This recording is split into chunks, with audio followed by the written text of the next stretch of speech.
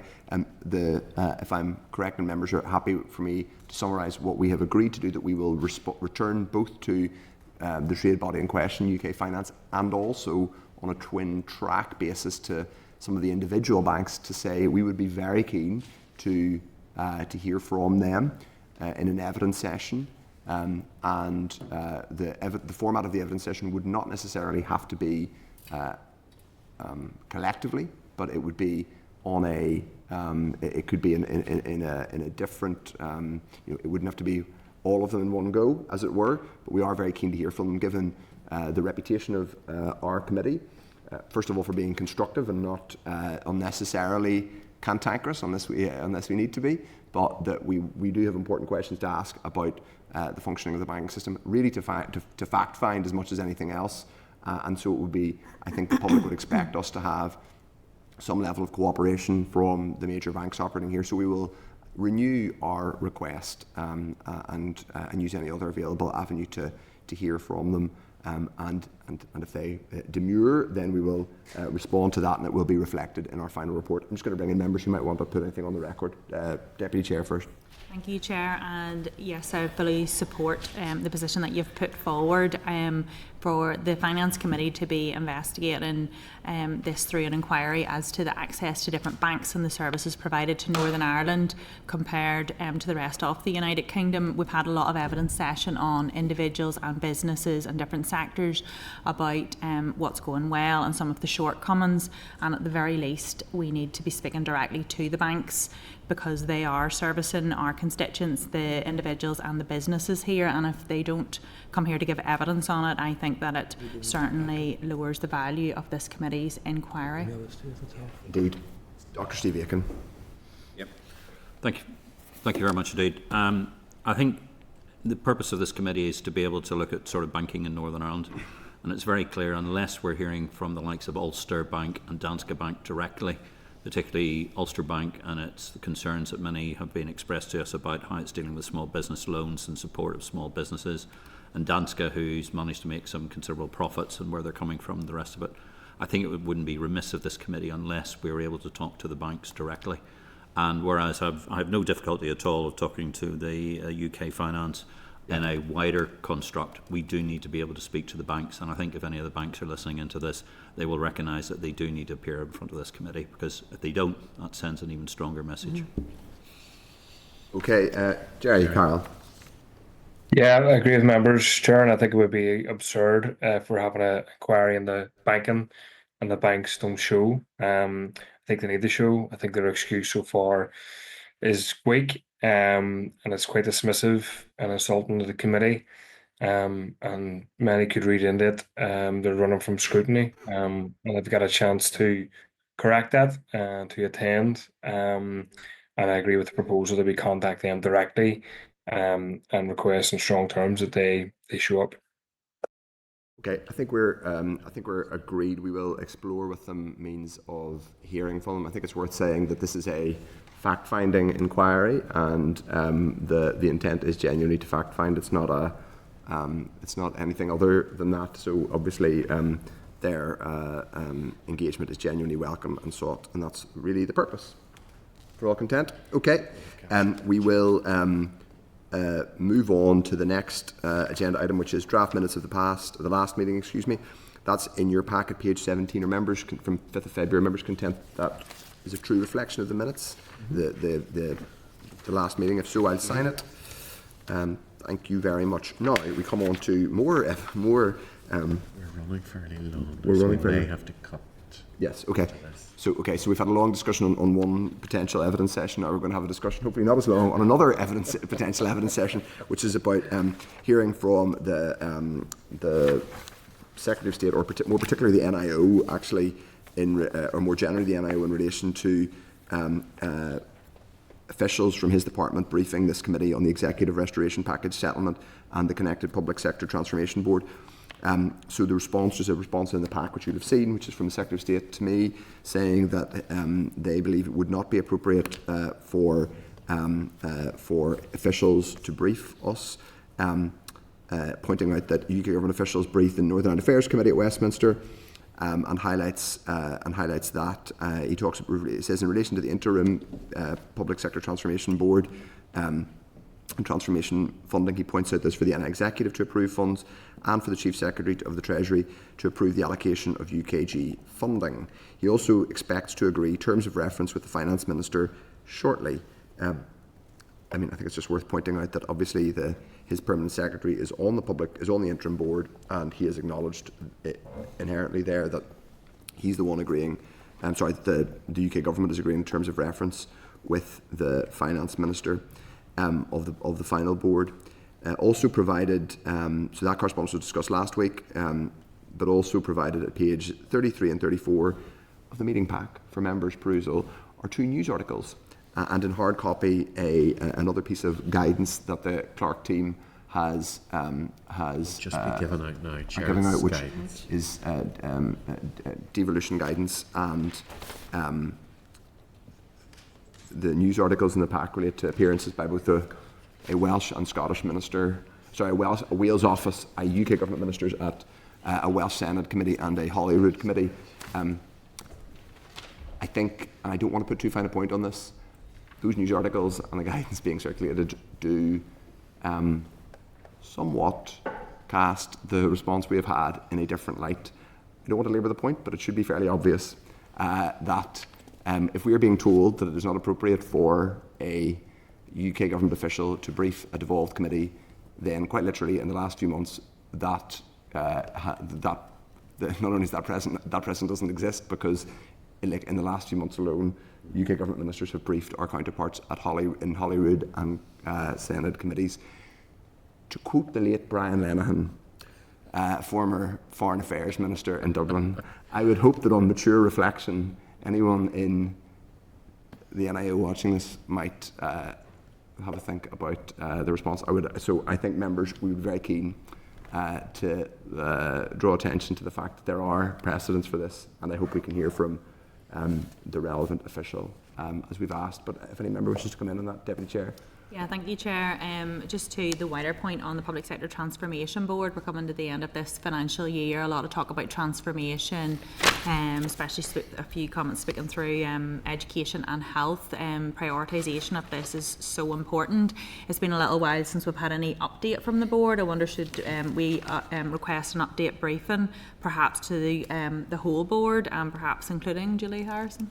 Indeed, I think certainly on the last point, I think we should go back and members are content. I think one action I would like us to follow up with is simply draw attention to, and it doesn't necessarily need to be to the Secretary of State, it can simply be to the NIO, to simply draw attention to the precedent which has been set, that and ask for their reflections on why our committee can't hear from, when we've given very clear precedent and a very clear rationale. But yes, Propose we would request a briefing on the board and the update, because it's been a few months since we last heard. On the PSTB, I think additionally we would need to contact the department for that, and I'm happy to do that. But I was summarising my response to the broader question of, or the related question of, the evidence from UK government officials. I'll bring in others, Steve Aiken and then Paul Frew. Yeah, thank you very much indeed, Chair. Yeah, I fully agree with what yourself and the Deputy Chair have said. The key point to this is the fact that this involves a considerable amount of public monies. We as the Finance Committee are supposed to be able to look at it and scrutinise how public monies are used and spent. The Interim Public Sector Transformation Board in some way is a very hybrid piece of method of looking at this money. And the fact that Julie Harrison, who is late of this parish from departments here in the Northern Ireland Government, would be very apposite if she came and spoke to us about what her role was, where it was likely to be and where these are. As to the other matter, as I've explained time and time again, it's been open knowledge is that UK ministers have talked to the other devolved administrations. And the fact that the Northern Ireland office is being rather disingenuous, I think, is quite disappointing, I think, is the technical term we would use. And it's particularly disappointing because Julie Harrison, again, as somebody who is a permanent secretary as part of one of the Northern Ireland departments, should know that that is not the case. So I think there's quite a few issues here that probably need to be resolved. But I think for our committee, it comes back to the fact that we need to be able to look at sort of the Interim Transformation Board and how public monies are being spent, and it's appropriate that the appropriate officials do that. And Julie Harrison is that appropriate official. Okay, all three. So, you know, we could go back and forth here and it's nonsense and it's wasting our time. What powers does this committee have to compel? None. I think the short answer is, well, we don't have powers to compel UK, we have powers to compel executive members of the Northern Ireland Civil Service and devolved. So we don't have powers to compel UK government officials or ministers. But the point I've made is there's a clear precedent. I mean, it's not about going back and forth. It's just about getting a clear answer. Yeah. And so I think and I didn't want to put too fine a point on it, but if they're saying that it's not appropriate, then it either wasn't appropriate for the Ian Murray, the Scottish Secretary, to appear in front of a Holyrood committee, and it wasn't appropriate for, I've now forgotten the name of the Welsh Office Minister who appeared.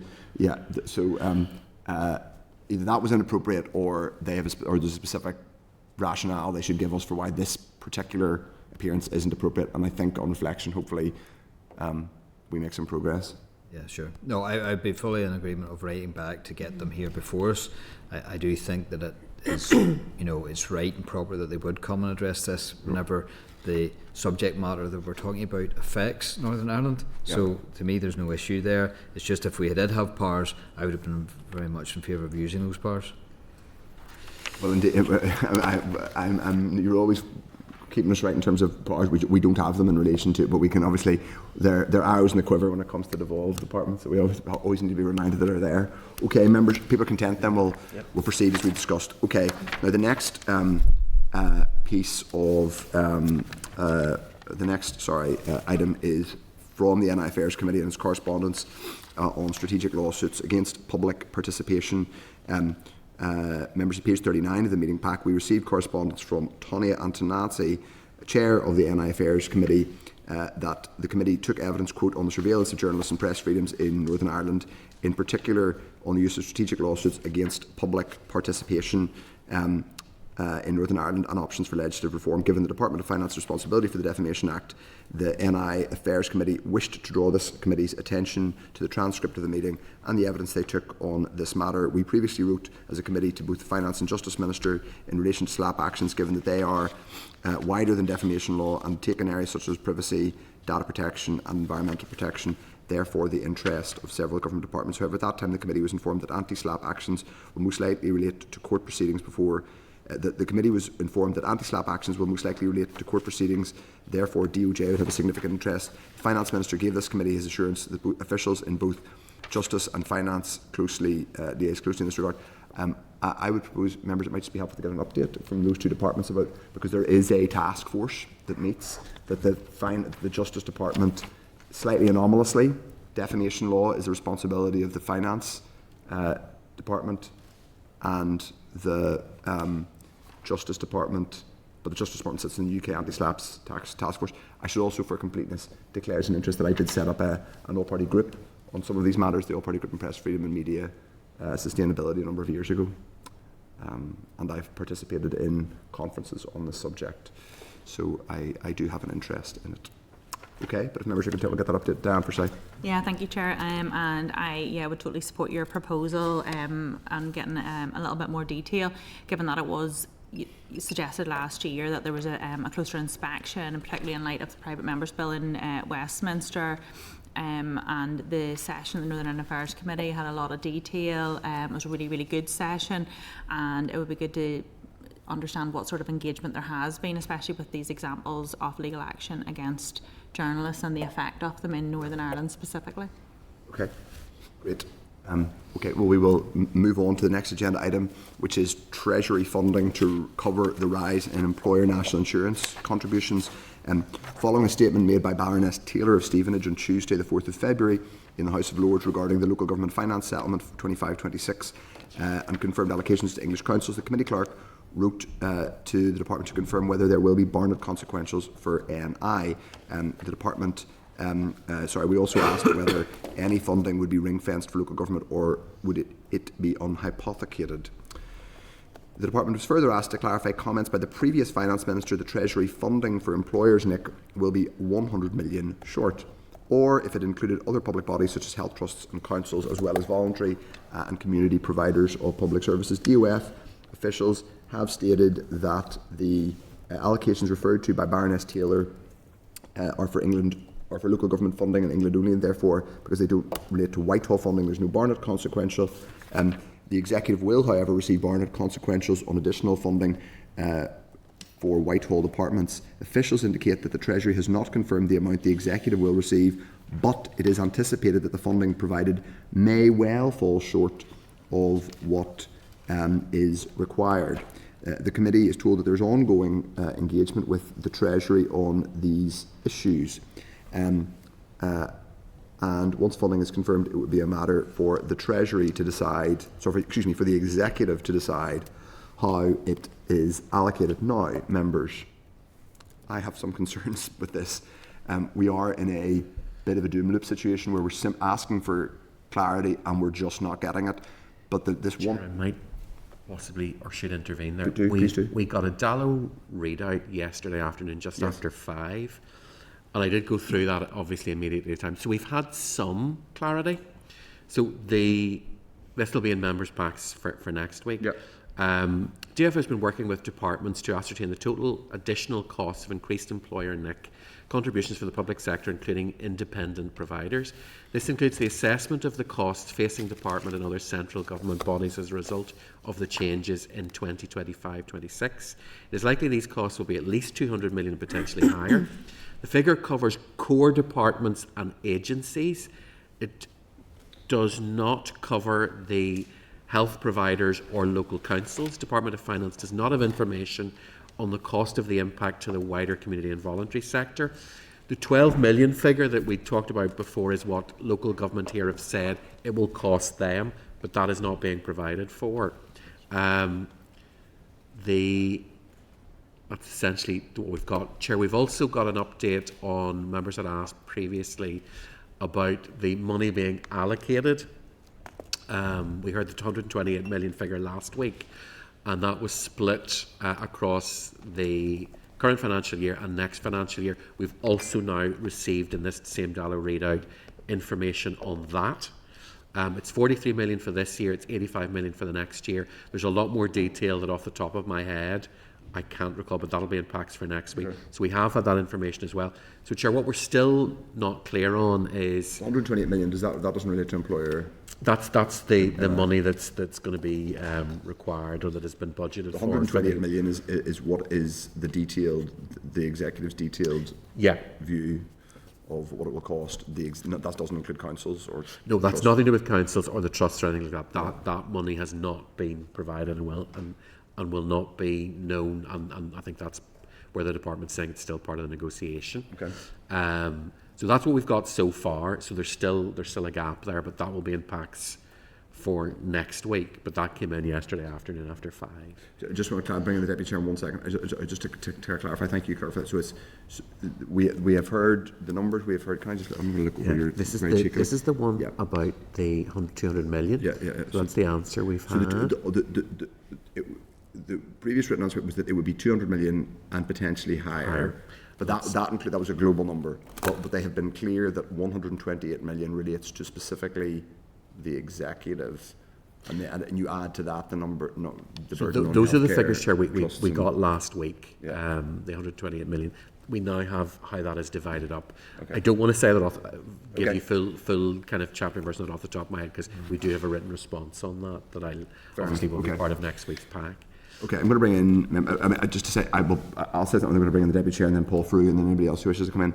I remain slightly frustrated or very frustrated that we just don't have absolute clarity on what this is going to cost different parts of the public sector here, particularly because councils are now, or have in many cases, struck a rate. In some cases, the explanation is they have to pay for additional national insurance costs. That might be fair enough, but they've done that in the absence of knowing whether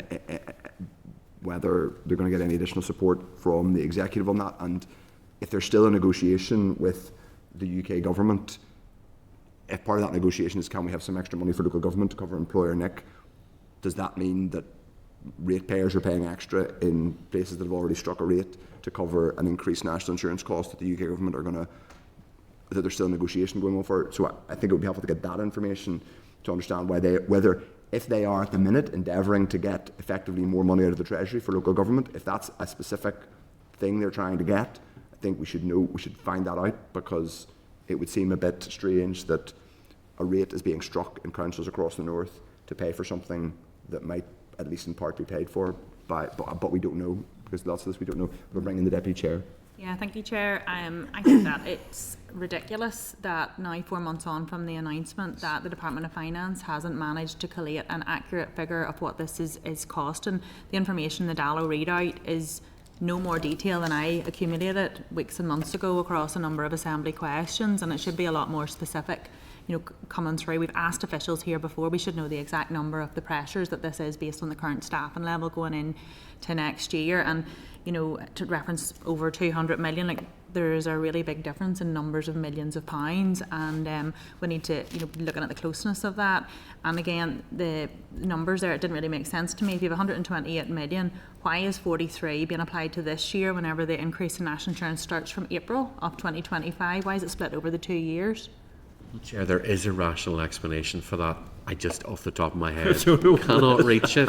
But we do. I don't think there's a rational explanation, because I can't understand that where we're costing out how much extra, you know, the employer's contribution for national insurance is from the change in the rate from the 6th of April 2025, why any's been applied to this year.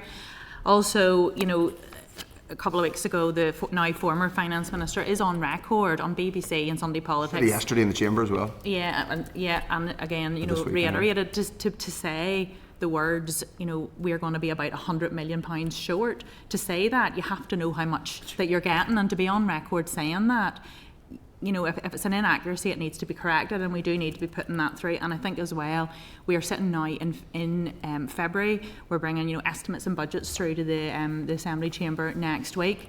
We need to be seeing from the Department of Finance clear communication. Are they reaching out to departments to be telling them how much they need to be applying budget cuts for 25, 26? Because if we're not getting extra money to cover these extra costs, we're looking at 128 million. How much are we getting? If we know that different departments are going to be getting tens of millions of pounds extra costs, it's not going to be met by Treasury.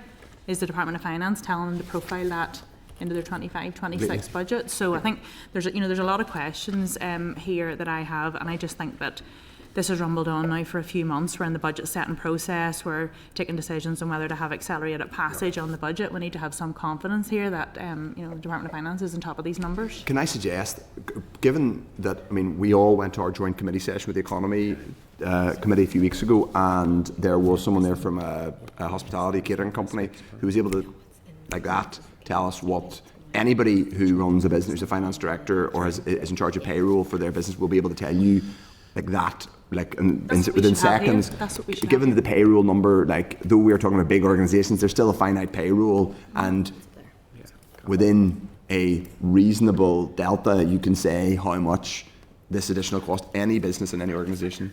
So anyway, we have. They also, Chair, the figures we were talking about, the 128 million, came in yesterday's tranche at 5:30 as well. So we have some additional, Rather than read that out, because that's not helpful to read out, because it is the sort of thing you need to read. But essentially, you have the offers over 20 months and will cost around 128 million, with 43 million for the award from the 1st of August 2024, because that's the pay point the pay rise goes back to, and 85 million for the award from the 1st of August 2025. So talking about the pay award or the increased employers' national insurance? Sorry, this is the pay award. What am I? I'm talking about the increased employers' national insurance contributions. I've confused that issue there. That's a totally different issue. So it's fine. I think that members will have that information. Apologies. Don't worry, it's fine. That members will have that information, but we do need, I think, on the employer national insurance, we do need to, and I think it might be important for us to ask the department, if they can't provide it to us, maybe by the end of this week, some kind of clarity, then perhaps we should look to some kind of evidence session, because I just think at this stage we're kind of back and forward, and I think the key points are, what is the exact quantum and for which bits of the public sector. I think if we aren't able to establish that information, we're not doing our job. Chair, I've got slightly more that this is not, because I knew it was in the same thing. Yeah. So that money that I've just referenced, the 128 million, which is 43 million for 24 and 85 million for 25, which is the pay rise, does not include the 20 million cost of the employer national insurance increase, but the starting pay bill for 2025 award has factored that in. So I'm not sure that actually helps. You've answered, enormously. sorry, you've answered the question, which is that they have budgeted in the employer For net 2025, contribution so for August 2025, that makes clear that they know how much it's going to cost them. So if they factored it in, then they can tell us what the overall cost is. Chair, can I just have a follow-up query on that? I do not think that that is clear.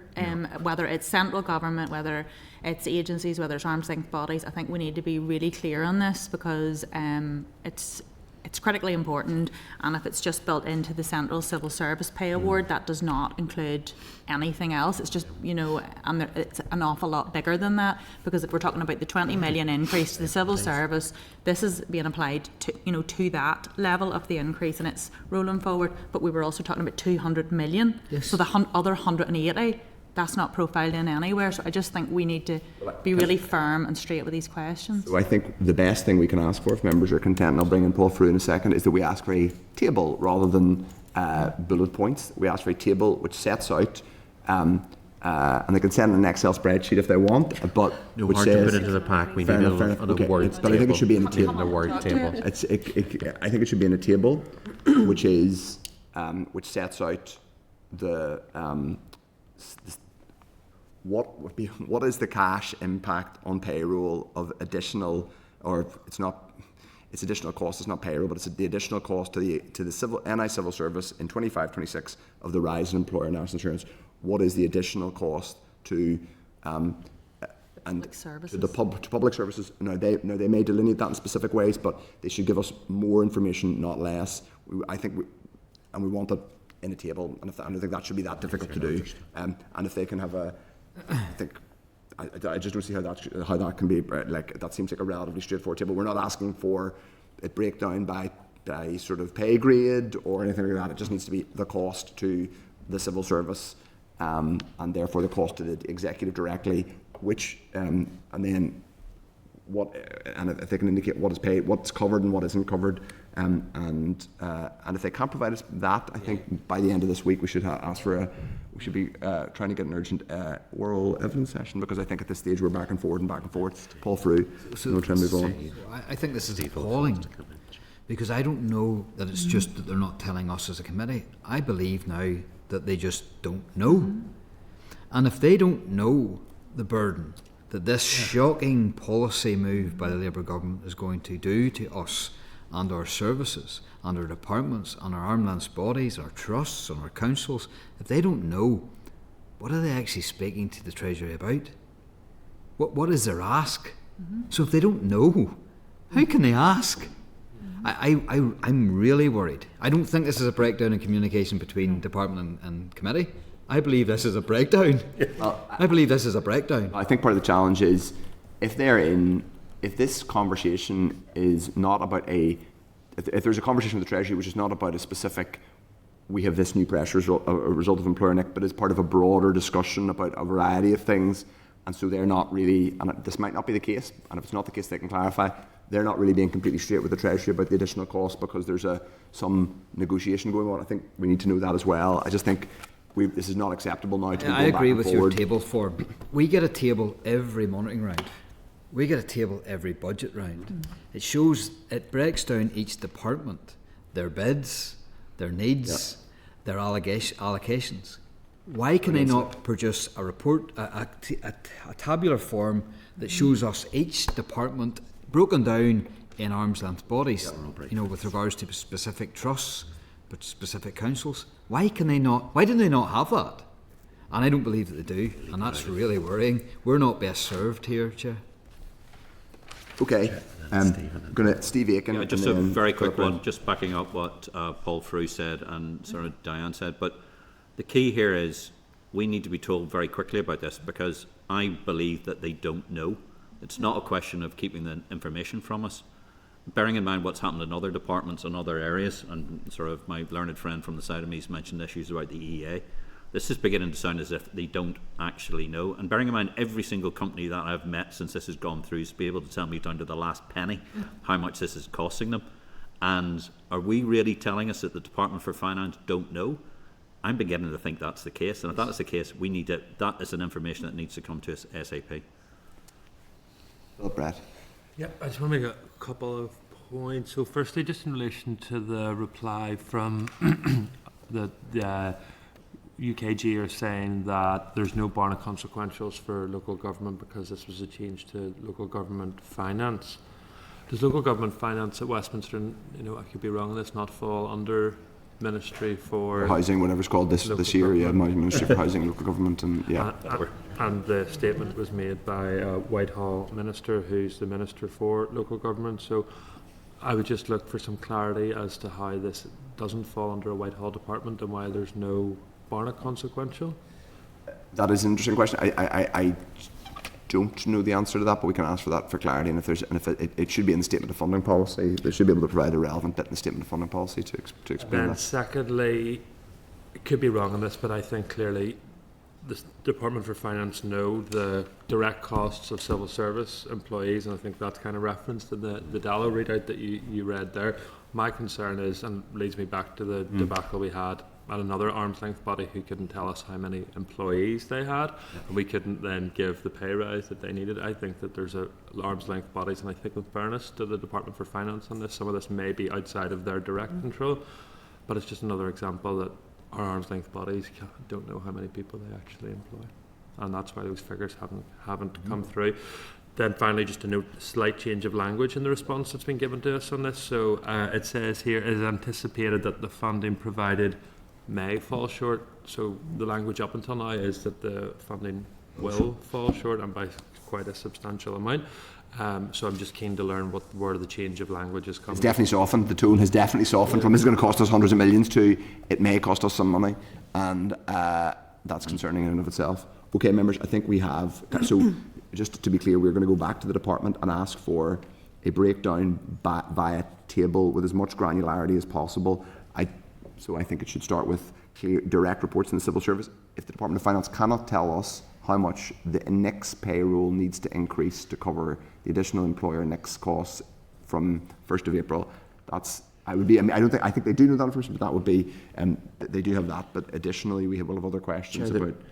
Chair, the beauty of live broadcasting is I'm getting colleagues in other committees saying yes, figures have been provided for some of them for arm's length bodies, so those figures are available, so we will surely be able to that makes it even worse. Okay, so beauty of live time. I would like that to be at a table so that we can look at it, and ideally we will be able to, and if it could be shared with members, if the department are looking, I think by the end of this week is a totally reasonable deadline, and I think if we aren't able to have it sort of by the end of this week, I think if members are content, we should seek an urgent oral evidence session, given that this is germane to the 25-26 budget, which is clearly going to be brought forward fairly soon for next week. In final, well, the budget bill is being debated next week. Okay, members, I think we're content. We'll move on. Now there's a couple of additional bits that we need to do in matters arising, but we will come back to them because though I'm chomping at the bit to talk about a couple of them, we do need to get through some of our oral evidence. So I'm just going to skip ahead to agenda item 6, which is SR 2025, the Rates Small Business Hereditament Relief Amendment Regulations Northern Ireland 2025. Members, at page 205 of the meeting pack, there's a clerk's cover note and relevant papers. At the meeting on the 11th of December, the committee agreed it was content with the proposed statutory rule to amend the Rates Small Business Hereditament Relief Regulations Northern Ireland 2010, which serves to extend the existing small business rate relief scheme for 25-26 through to the end of the next financial year, 31st of March 26. The rule will come into operation for rates bills issuing in April 25. The rule has now been formally laid and subject to negative resolution. The Department has stated there have been no changes to the policy content. Full details and correspondence can be found at page 208. The end of the statutory period is the 11th of March. Is the 11th of March 2025. Drop 7, go to 8. Okay. So, members, content to note this until we will get a formal report from the examiner's statutory rules. That's to note at this stage. So we're going to drop 7 and go straight to 8. Yeah, Chair. Members' agreement. If we start the oral briefings, We're and going come back to start the oral briefings. LCM. Okay, we will do that. Are we coming, sorry, through the chair, are we coming back to? We're going to come back to the We'll come LCM. back to the LCM. We'll go back to the We need to get LCM and through other that. matters arising. So members we will cover everything in the agenda today. It's just that we're going to move forward to our oral evidence at this stage. Okay. All hands, sorry. If members are content, Councillor will report this oral briefing. This is Capital Investment Fund for the voluntary and community and social enterprise sector. We're going to get an oral briefing from Development Trusts NI at page 237 of the meeting pack. There's a clerk's cover note at page 32 of the table pack. Development Trust NI's written submission, which wasn't we didn't have it in time for the main pack. So members, you can also note at page 240 Fair Banking Act papers, starting from page 240, Community Ownership Fund Q&A, page 250. This briefing will focus on presenting the case for the introduction of an NI Community Ownership and Wealth Building Fund that will support the development support needs of voluntary community sector organisations, meet its long-term, short-term revenue requirements and advance its capital investment needs. So this was, members has suggested we seek some evidence on this. So it's to seek agreement that DTNI's briefing paper will be and the transcript of this, along with associated papers, will be included in the committee's web pages for inclusion in our final report. Thank you for coming to the meeting, Charlie Fisher, who's the CEO of Development Trusts NI, and Margaret Craig, who is Programme Manager at Development Trusts. Charlie, please thank you for coming, and nice to see you. So, if you're able, we'd welcome a brief opening statement. Okay. Thank you very much. Look, well, thanks for asking us to present to you on the Community Ownership Fund. I wanted to just take a sort of a moment at the start just to say something about the inquiry into the Northern Ireland banking and financial services landscape, which is part of the original request, which we're not here to brief you on, obviously. But we were participating in the Fair Banking Act that was led by the Finance Innovation Lab in England. So we have spoken to them and we have shared, I think, some of the papers from that work with you as well. So we're more than happy to reach out to the Finance Innovation Lab and invite them to do a presentation to the committee or to do a public presentation and conversation in the Long Gallery if that would serve your purposes. We'll discuss that. Thank you. Yeah. Yeah, and then as part of that as well, we're going to lead a lived experience group on fair banking and access to finance. So again, we can speak to you on that as well. So Development Trust NI is a network of community development trusts and associations working across the north of Ireland, Northern Ireland.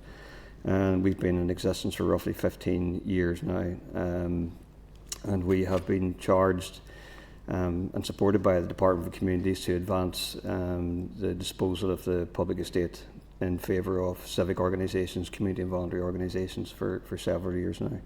And we're one of 4 regional networks in the UK, Scotland, England and Wales. And we work very closely with our partners in England, Scotland and Wales as well. And then we're presently doing some further work in the south of Ireland as part of the Shared Island Civic Society programme. Again, sharing our development model around community ownership and community enterprise. So that's who we are. We then, for the past couple of years, we have been providing development support to organisations that have been interested in drawing capital investment from the Westminster Community Ownership Fund, which was one of the funds that was in the Department for Levelling Up in UK Shared Prosperity being the other sort of major legs of that sort of funding pot at that time. And then over that period of the past couple of years, we have supported 41 organisations make applications for capital, and you'll see from the briefing paper from that then 11.7 was made available to those organisations to advance their capital projects over the past couple of years. And as I said that in that as well, if we were taking this fund forward on a sort of Barnett consequential basis, like there only was 150 million, we only would have ever expected to get 2.8 million out of it. So I think sort of testament to the work of this organisation and others that we were able to secure 11.7 million for civic organisations. But I think importantly the point to take from this is it demonstrates the demand that there is for capital investment for the voluntary community and social enterprise sector in the north of Ireland and Northern Ireland. So, and the lessons, I suppose, for us then, it's incumbent to consider the question of what do we do to continue to support their interests going forward. Yeah. So although we say like we got 11.7 and we were punching above our weight in that regard, there were 200 expressions of interest, X number of other organisations submitted, X number of other organisations were unsuccessful. And there's a broader range of organisations across the voluntary community sector who have that demand for capital as well. And it's not just capital, as we've laid out in this, we are talking about development support for organisations, which is pipeline resources to support us engage with organisations who are interested in sustainability, their own financial sustainability, and utilising assets to support them in that regard as well and improve their public service provision. And that for us has always been a sort of a gap, fundamental gap in terms of investment in the voluntary community sector in Northern Ireland over the past number of years. And then the sort of final element of that is the revenue component.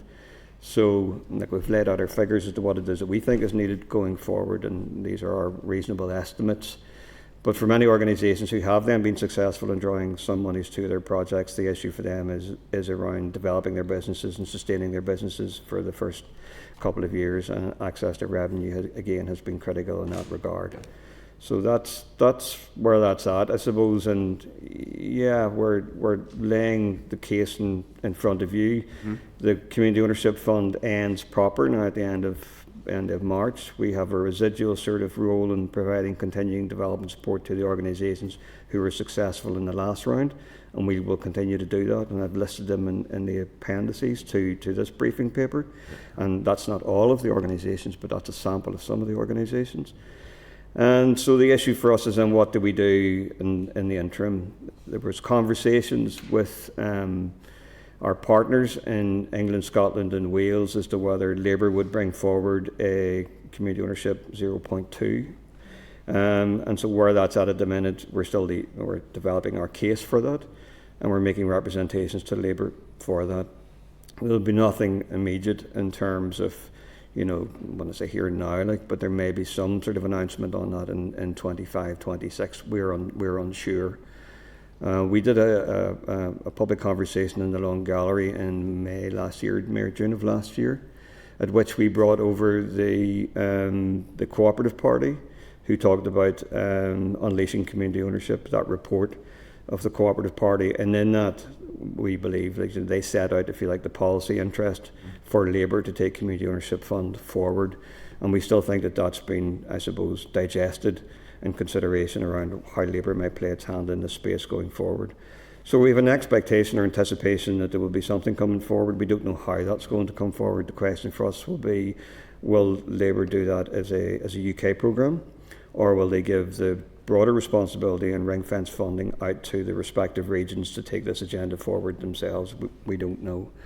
But for our part, it's still, the demand is there. It's our job as a network to advocate on behalf of our member organisations for capital, for development, investment and for revenue. So we continue to do that, and we're continuing to make that case to yourselves and to other elected members in that regard. And then we're due to meet with your Minister of Finance along with the Ministers for Communities and Economy on the 3rd of March. And that's in support of work that we've been doing around community wealth building. And the recommendations of the Community Wealth Building Report also speak to the needs that are in this briefing paper as well. So we'd be laying those arguments again in front of your Minister when we meet on the 3rd. So that's sort of the basic sort of summary of what it is that you have in front of you. I think like most of it's covered. You can see the distribution and spend across our constituencies, where it went to communities, arts and sport. I mean, there's a lot more detail than what's in this, but yeah. Thank you, Charlie, and thanks for coming and giving us the evidence. Just so for the purpose of clarity, the Community Ownership Fund was set up by the previous UK government, has made, did you say 11.6, nearly 11.7, yeah. In funding awards in Northern Ireland. Yeah. That's since 2021? No? 2022.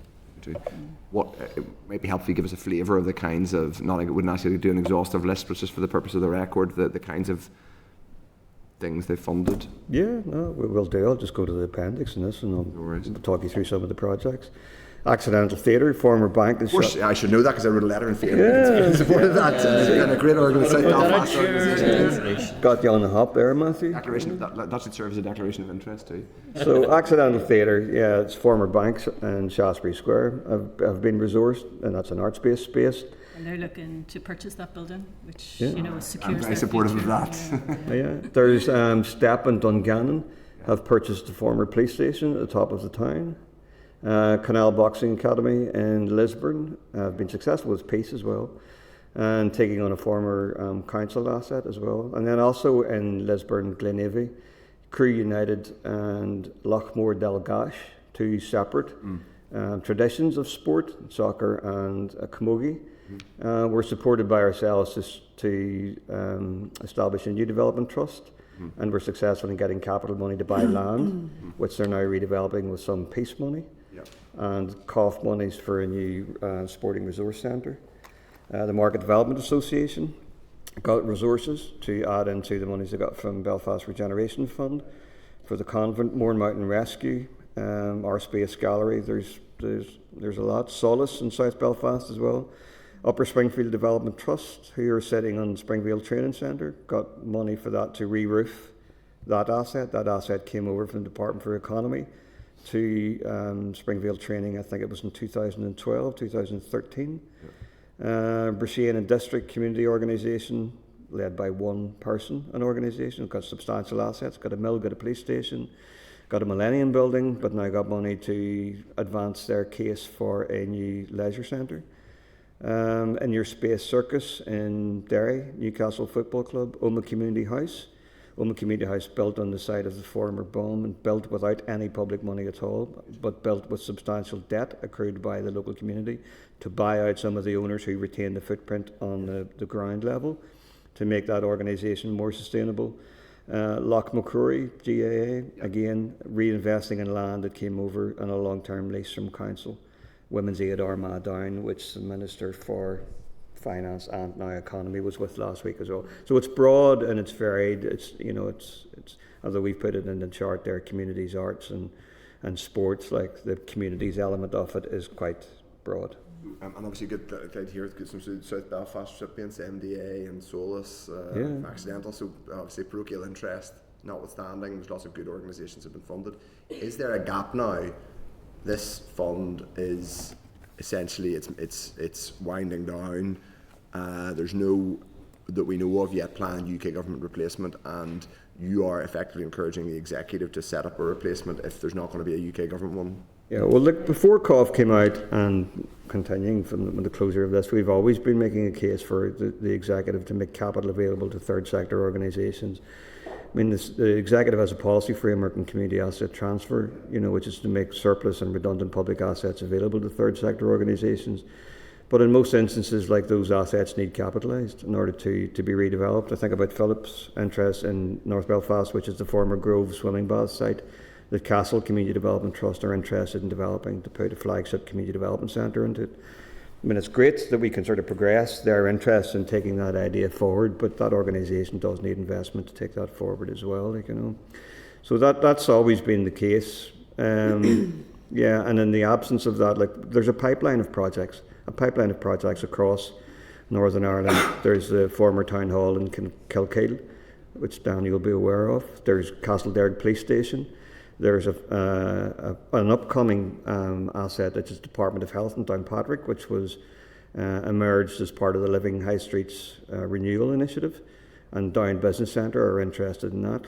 So there's a plethora of projects, buildings and land that extend the length and breadth of the north. Yeah. Okay. So at the minute there is this. It's not a gap, but it is kind of a gap. There's because there are other public funds that can be bid for, and there are other philanthropic routes, but there's no direct replacement as of yet for the community ownership fund. So that's the hope is that there will be. I'm going to bring in other members now. Deputy Chair Danverson. Thank you, Chair. And in the spirit of having just had training this week, just declaring interest right across a number of these projects. Newcastle Football Club, Mourne Mountain Rescue, you mentioned Kilkeel Town Hall. So, I'm very aware and of the excellent work that you do, right, you know, right across these groups in my constituency. And I just wonder, in terms of these projects, obviously we can see the monetary value on them, but I think that the thing that would need to capture, just to make sure that we're raising awareness of your organisation and the good work, is more the social value of it, because you know, we can stick you know, amounts of money on this and some of them look modest, but the difference that these projects actually mean to these groups, because you know, to just transfer those properties to anyone else, the differences to the communities, you know, would be absolutely nothing the same. Like, these things are actually life changing for a lot of these services and for the communities. And I just wonder, have you done any sort of like measurements or assessment or reporting of social value? What we're doing at the minute there is we have commissioned with our own money and with the Strategic Investment Board, Professor Mark Graham from Edinburgh University, who's done work on social value metrics across the UK in different public sector settings, to come in here and help us develop a framework that will certainly assist estates managers who are disposing of assets, ways and means of considering how those assets can be disposed of at less and best consideration, taking into account what you've just said is the social value return that the organisation would be proposing to bring through the acquisition and redevelopment of the asset as well. So that framework, we're doing a Northern Ireland Courts and Tribunal Service are sitting in that as well, and we're throwing a couple of projects in it. That is case studies. The Downpatrick one, for example, will be one of those. And hopefully at the conclusion of that, we'll have a model that maybe we can share back with the executive as to how it is that estate managers might want to take this further forward. Like in our briefing, we've asked for like a conversation in the Assembly around the need for legislation in Northern Ireland around community rights. But in the absence of that, which exists in other parts of the UK, Scotland and England in particular, like, then we've got to obviously, you know, have the resources available to us to be able to demonstrate where the social value is. And I think that does come out in the business case, and I think we've got more work to do in that space. I think COF allowed us to do that, and obviously those business cases were appraised by officials in Westminster and approved, but I think we've more to do in this space. But I also understand as well that the Department for Communities is reviewing the policy framework for social or community asset transfer in the new financial year, and as that process is taken forward, then again we'll feed into that the social value work that we've commissioned at the present minute in time. That's brilliant. And with the procurement, you know, including the social value, I just think it's so important to just iterate the importance of it. Like, just more in mountain rescue, this money, you know, into my local community, but more mountain rescue saves lives for anybody. What's the value of a life? Yeah, you know, what is the value of a life, exactly. And it's for anyone that's travelling into the Mourne Mountains and even beyond, because it's not just the mountains, you know, they're trained people and they are out saving lives. So to be able to give them, you know, an investment and a space and training, you know, to be able to base themselves, like, you can't put a price on that type of thing. So I just think that it is really important, and I'm pleased to hear of the engagement to build that in. Sorry, Margaret. I was just thinking on the social value, it wasn't something that the groups, when they were completing their COF application, they had to demonstrate, but some of them could demonstrate it because they would have done it naturally within their own organisations. So we would have worked with Rose Regeneration, who has a social value engine, but it's a paid service, you know, so some groups did build it into it and they could measure their own social value, but it is definitely something that more and more funders are asking of the community voluntary sector. So it is an area that, you know, we in DTNI certainly do look at and try to support groups and signpost them more than actually do it for them. No, that's brilliant. Thank you, Chair. Okay, Philip Brett. Thank you, Chair, and Charlie and Margaret. Thank you, first of all, for all the work that you do. Even that brief outline that you've gave should give both those in the room and listening online a clear scope of the life-changing impact that the work of your organisation does. You know, community ownership is not simply about just getting a new building into a community. It's about giving the community an actual stake and ownership that they can deliver tailored services, because no one knows our communities better than those that live and work in it. And the level of service that they're able to deliver in comparison to a statutory agency at a fraction of the cost to the public purse is just mind-blowing. So I just wanted to check with you in relation to where you see the policy for trying to develop a Northern Ireland standalone community ownership fund sits. Anything in Northern Ireland is never simple in terms of policy responsibility, as you'll know. I'm just wondering, do you see this as something that sits neatly within the Department for Communities, or do you think this is something that we should try and be encouraging the First and Deputy First Minister at executive level to try and lead on? I'm just keen to get your thoughts on that. Yeah, I think it's an executive level priority. I mean, because it cuts across, not just the public estate, obviously is shared across like central government and its executive agencies. So it's not just about redundant or underutilised assets. I mean, that's, I suppose, its opportunity. Although the policy framework sort of resides in DFC, and some of the investment for the voluntary community sector sits there as well. Like, there might be an expectation from a policy perspective that they'll further develop and resource this work going forward. But there's no current provision for what it is we're talking about here, which is, you know, the development revenue. There's a development sort of investment and the revenue support for organisations post-acquisition and or the capital. So when I do think our point in this is like that the community, voluntary, social enterprise sector is a fundamental part of our economy in the north of Ireland. So I mean, it's a foundation piece of our economy. Many of our organisations are large employers, putting wages into people's pockets, who are in turn putting money into homes and houses and businesses and local communities. And if we don't recognise the collective sort of contribution they make to the economy, then we're doing them a disservice and ourselves, I think, a disservice as well. And so in that respect, I think then the executive needs to look at it in the round, in the whole, you know what I mean, and find ways and means of, you know, understanding that better and understanding how it relates to its statutory purpose in terms of public service and economic development and social justice. So, yeah, I think. Yeah, perfect. Thank you. Thank you, Chair. Deirdre, Harden. Yeah, no, thanks very much for your presentation. I suppose a couple of things. I mean, what you touched on there, Charlie, in terms of being an integral part of our economy is true, but is it valued all of the time and in the same way as other sectors within our economy? I don't think so, and I think that goes to the core of the issue in terms of buy-in, you know, taking ownership of the issue. And obviously we know, I mean, we're going to have later on today a presentation upstairs in terms of the level of poverty within our communities and society, and an economy that hasn't served everybody equally, and there's been huge gaps. And I think there is a huge opportunity to start to put a value in this work, and also addressing those societal needs that are there to really target and to reorientate our economy and democratise it. I think that's the important bit, making sure that it is more democratic, accountable to local areas and places.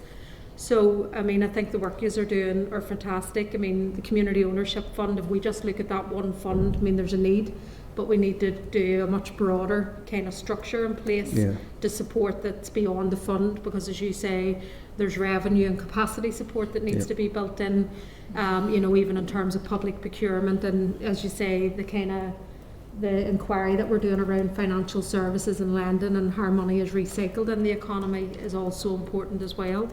I suppose I just wanted to touch on around if you could just give a bit more detail in terms of that revenue and capacity need that you think will be there going forward and where the gaps are, because you did say that you're doing work obviously with DFC around community ownership and kind of community asset transfer, and that hasn't really worked as well as it could, even at a local council level, and particularly the challenge around value for money. Government departments tend not to look at the community in terms of transferring those assets. So I would like to know a wee bit more on that, and I suppose you touched on the whole area around the community wealth building. What is the level of engagement, you know, with the three departments, DOF, the economy and communities, and have you been involved in much in terms of the two pilots in the Northwest and Larne around that work going forward? And just as part of that review, as you say, you were involved in terms of the community wealth building panel. It did talk about realigning existing financial levers to support the social economy. So if you can just give some examples of what levers you feel could be applied if the value was put on this area of work. A few different bits there, but just I think hopefully you've got a sense of the questions. I think so. If I haven't, Deirdre, you'll correct me, like, it'll come back to me. I think in terms of the financial levers, I mean, it's, you know, community wealth building is about the agency of the state, of the public sector as an actor in the economy. So the levers, if you like, are within the state itself, within central government, its departments and its non-executive agencies, and it's a role it plays in terms of how it utilises its land, how it procures for goods, works and services, And the means by which it does that, that facilitates an opportunity for third sector organisations to be part of the supply chain in the economy. So it is your role as an employer, for example, and it's the real living wage, and it's other things that the state can do in terms of changing, its relationship with the economy of the place that it's charged to administer. Outside of that, some of the work we've been doing, and Margaret was leading on this in Mid-Ulster, is trying to engage credit unions. And I know there's some conversation around changing the regulatory framework to allow credit unions to invest. And one of our community wealth building and partners is currently in a conversation with the Derry Credit Union around supporting a major investment that they want to take forward. And so some of the stuff we were doing in Mid-Ulster, engaging with credit unions, was looking at ways and means in which we can bring them into the sector as a lender, trying to recycle the monies that we already have in our communities to the purpose that we promote as a network, which is around community enterprise and community ownership. So that's wealth building in a sense, is trying to get that savings money reinvested to stick to local communities. On the development space, we don't have the resources within our organisation to provide the development support that the sector needs. We just don't have it for this particular agenda. We don't have it. We've got tools, we've got knowledge, we've got experience, we've got a very extensive network of community development trusts, particularly across the UK, but we're also linked into the European Federation of Settlements, which is another networking body for civic organisations in Europe. But we don't have the resources to be able to provide the development support that organisations need. Now, I understand that there's a significant policy review that's currently underway or concluded within the Department for Communities. So there'll be restructuring how that investment then goes out to the third sector from 26-27 going forward. So we are in conversation ourselves as a regional infrastructure support organisation to consider what that might look like for us, and we'll be making the case for resourcing to enable us to identify where the pipeline of interest is in the third sector around community business, community ownership, and to be able to provide development support to them. But it's in short supply at the minute. It's not in the same way as it exists in Scotland, for example, which has been very well resourced, I think, over the past number of years. So that's on the development stuff and the financial levers. On the wealth building stuff, that's our articulation, if you like, on behalf of our members, is that our member organisations, large and small, are wealth builders. They build wealth into the economy. They're just not there to respond to the crises that exist in communities. They're there to work with communities and resolve those crises, regenerate those communities and create opportunity in those communities as well. And so the wealth building work that we've been doing in that respect is we've been facilitating the development of those two pilots in Larne and in the northwest, which is Derry and Strabane. So the Derry and Strabane one has a significant number of social actors. In that one, the Larne one has social actors, but it also has more direct involvement with the private sector in that space. And that's just unique to the two particular areas. Our piece there is like the collective contribution of social organisations to the economy is not really understood, do you know what I mean? And we need to do work in terms of supporting and encouraging those organisations to work collegiately, and then thinking then from that sort of model how then they can respond to and provide some of the, the public service opportunities that may emerge through procurement and the commissioning as well, So the ones in Derry and Larne are reasonably well developed. We're meeting your minister and Economy and Communities on the 3rd to get their readout of the recommendations of the Community Wealth Building Report, which obviously was under your charge when you were at the Department for Communities, and we'll see what the response to that is. My consideration will be there'll probably be an alignment, with some of the recommendations with existing work that's ongoing in terms of policy and programmes, but there are still gaps in that. And some of the gaps are, that we don't have the resources that the sector needs in order to facilitate and drive its role in the economy in the north as well. So although we have been using resources that we have had from the Joseph Rowntree Charitable Trust to support our work in Derry and Strabane and Larne, that money will come to an end at the end of March, and so therefore we have to rethink how it is that we do that. So the ask, if you like, is to the executive to recognise community wealth building, the community as we see it in community wealth building, as a viable sort of leg of the stool, and find ways of resourcing that. And the interest is elsewhere. Margaret has led this in Mid-Ulster. Previous to the community wealth building work, we were doing similar work in Newry, Mourne and Down. We've had conversations with organisations in Lower East Belfast more civic anchor organisations from Skenos to Eastside Partnership to Jonathan's Enterprise Centre are the sort of main sort of employers in that area. And they're again saying, well, how do we be supported to work collectively in terms of renewal and regeneration as well? So that's ongoing, and I think it does require a response, from the executive. So we'll see what plays out on the 3rd. I don't know whether that fully answers all your questions. I think it was just to ask the meeting with the 3 ministers. Is it in February or March? March the 3rd. March is the 3rd, yes. Thank you. It's on March 3rd this year. Okay, Gemma Dolan. Thank you, Chair, and thank you both for coming in and for your presentation. Obviously, the COF has been in place for 4 years now, so if there was to be one specifically for the North, is there anything that you think should be done differently, or any lessons that you've learned from handling it? Margaret? Less administration, less bureaucracy. There's a few things, one of their criteria, which was pretty strict, was they had to spend the money within 12 months. And for a capital project, it's near on impossible. Easy if it was just a straightforward purchase, but even that once you get into the whole conveyancing, it can slow things down. And the department were very strict and give very little extensions. A few groups got extensions, but the majority didn't. And this last round, they're saying no, that they won't give extensions because obviously they want to wrap up the fund.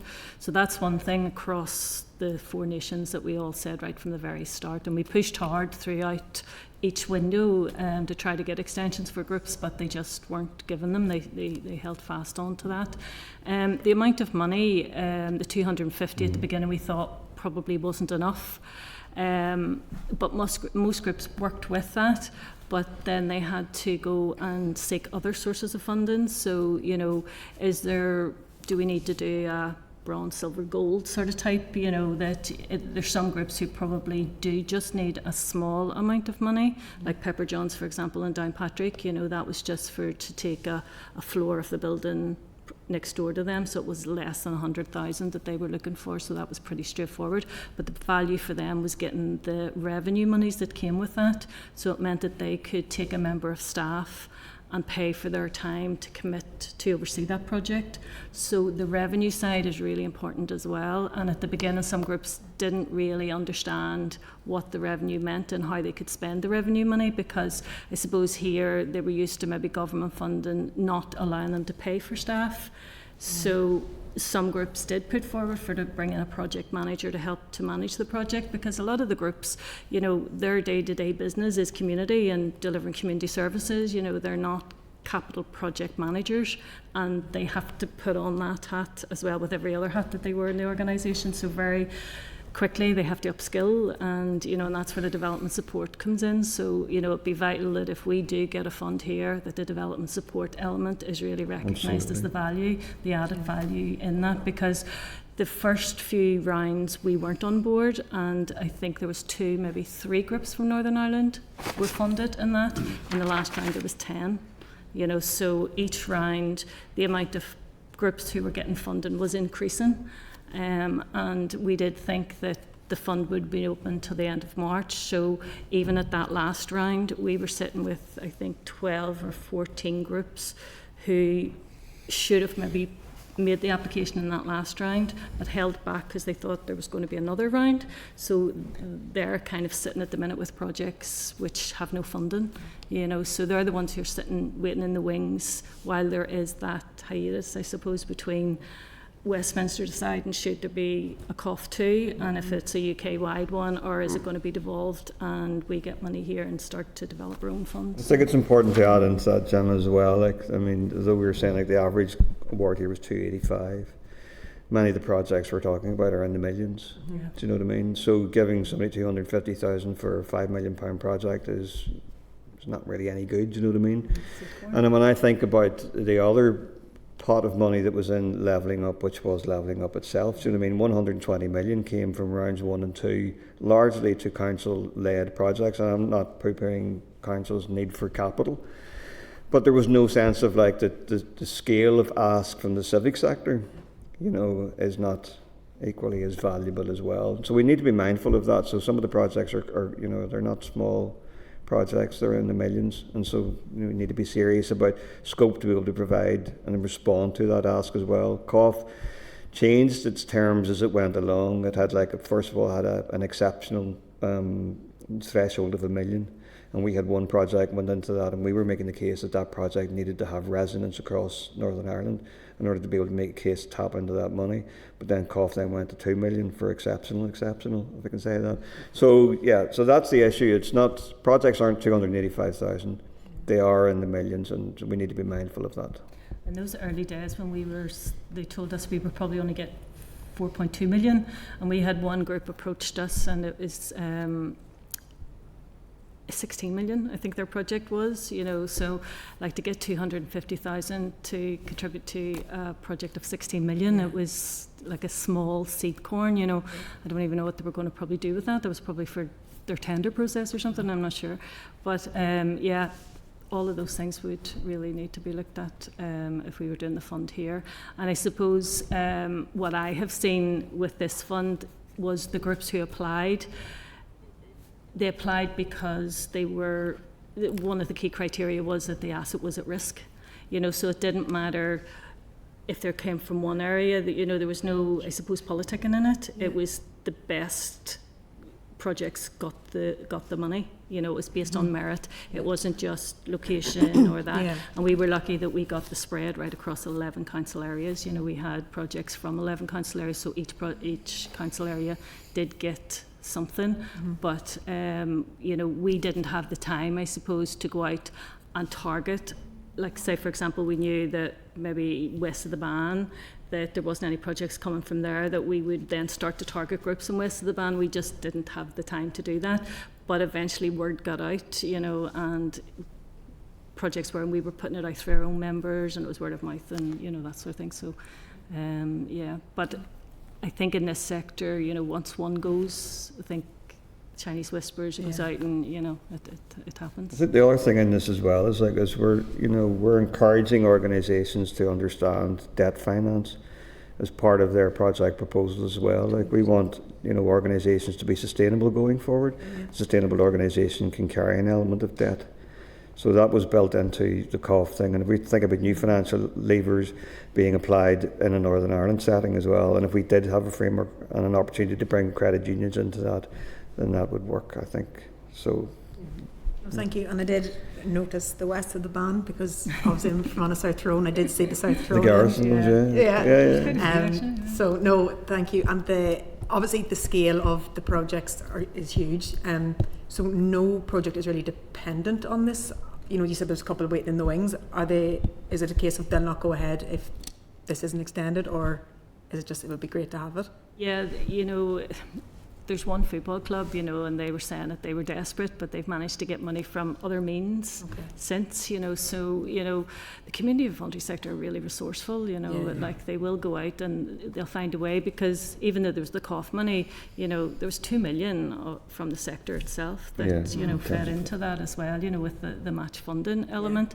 And, I think that was important because, it meant that they took ownership, that they were determined to make it happen. It's moved some projects forward. So we think about Accidental Theatre, for example, or we think about the police station in Dungannon, where there were straight acquisitions, or we think about the Ulster Bank in Bangor, which was got by Seacourt Print Workshop.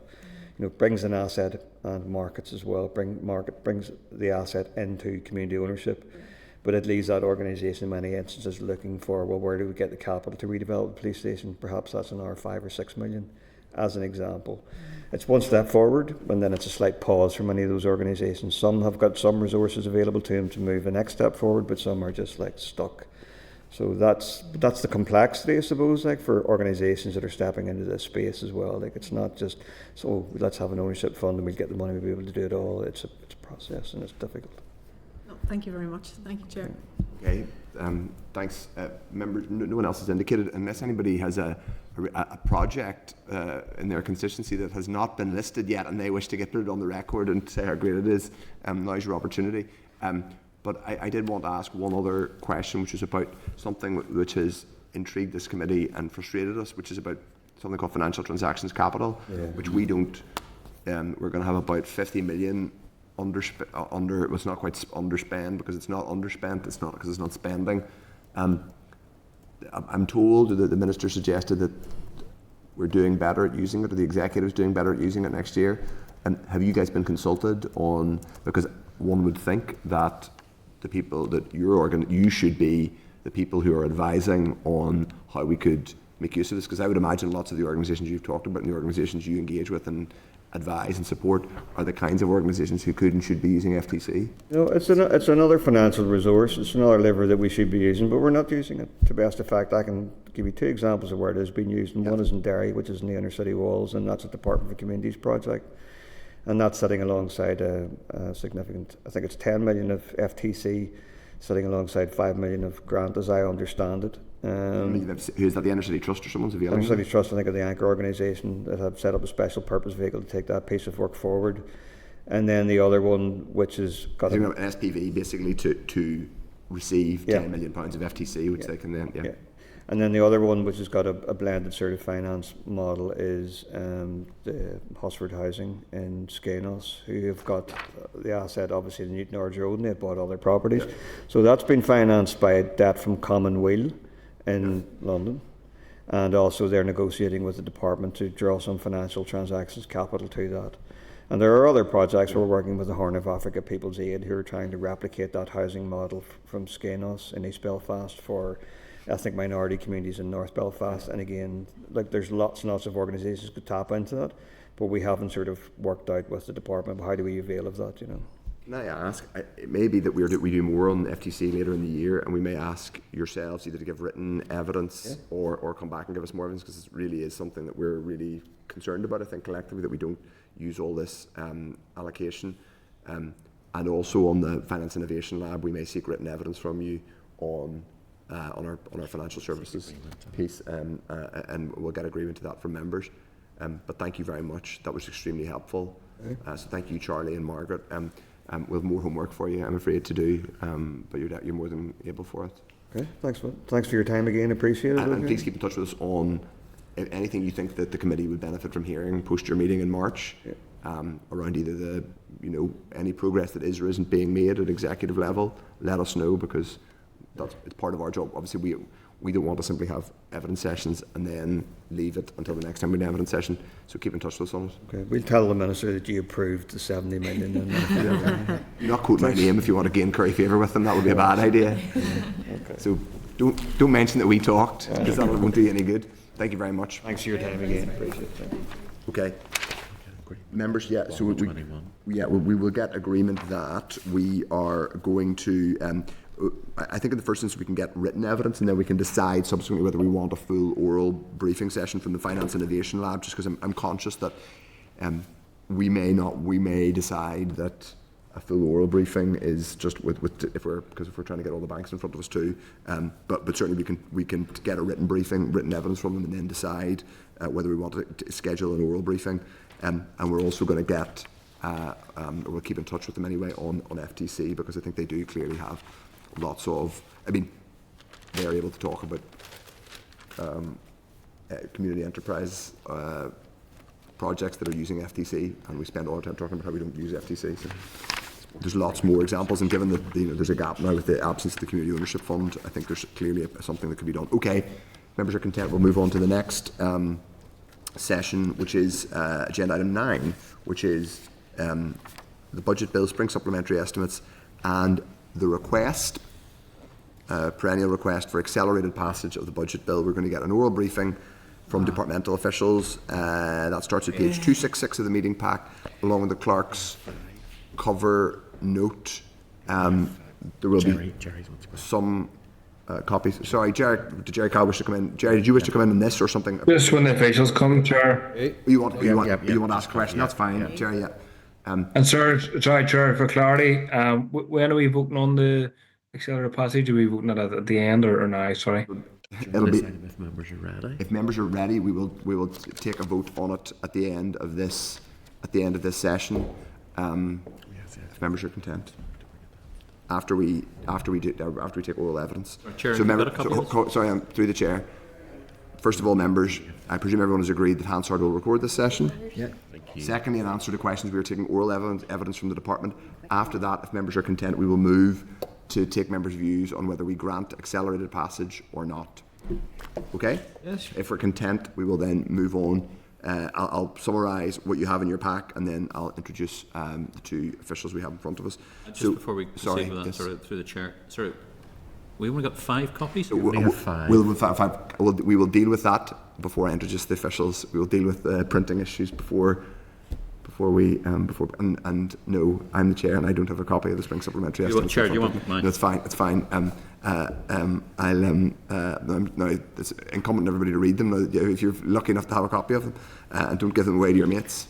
Okay, members, page 266 of the meeting pack. There's a clerk's cover note which includes the following relevant papers: Department of Finance background paper at page 275, the full spring supplementary estimates in soft copy at page 282, headroom information 24-25 at page 590, table of adjustments at page 591, the 25-26 vote on account at page 592, the NI estimates 23-24 statement of excesses at page 604, and the PAC report on excess votes at page 616 for 23-24, the draft budget bill 25 at page 629, the explanatory and financial memorandum for the budget bill 684, functions exercised under the sole authority of the Budget Act, budget bill I should say at this stage, at page 689, compilation of estimates memorandum at page 698, correspondence from the former Minister of Finance regarding accelerated passage at page 857.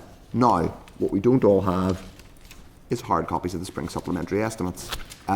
As a result of what I was told informally by a departmental official while I was having my lunch, and has been communicated to the committee clerk staff, we do not yet have full hard copies of the spring supplementary estimates, which is frankly ridiculous and very disappointing.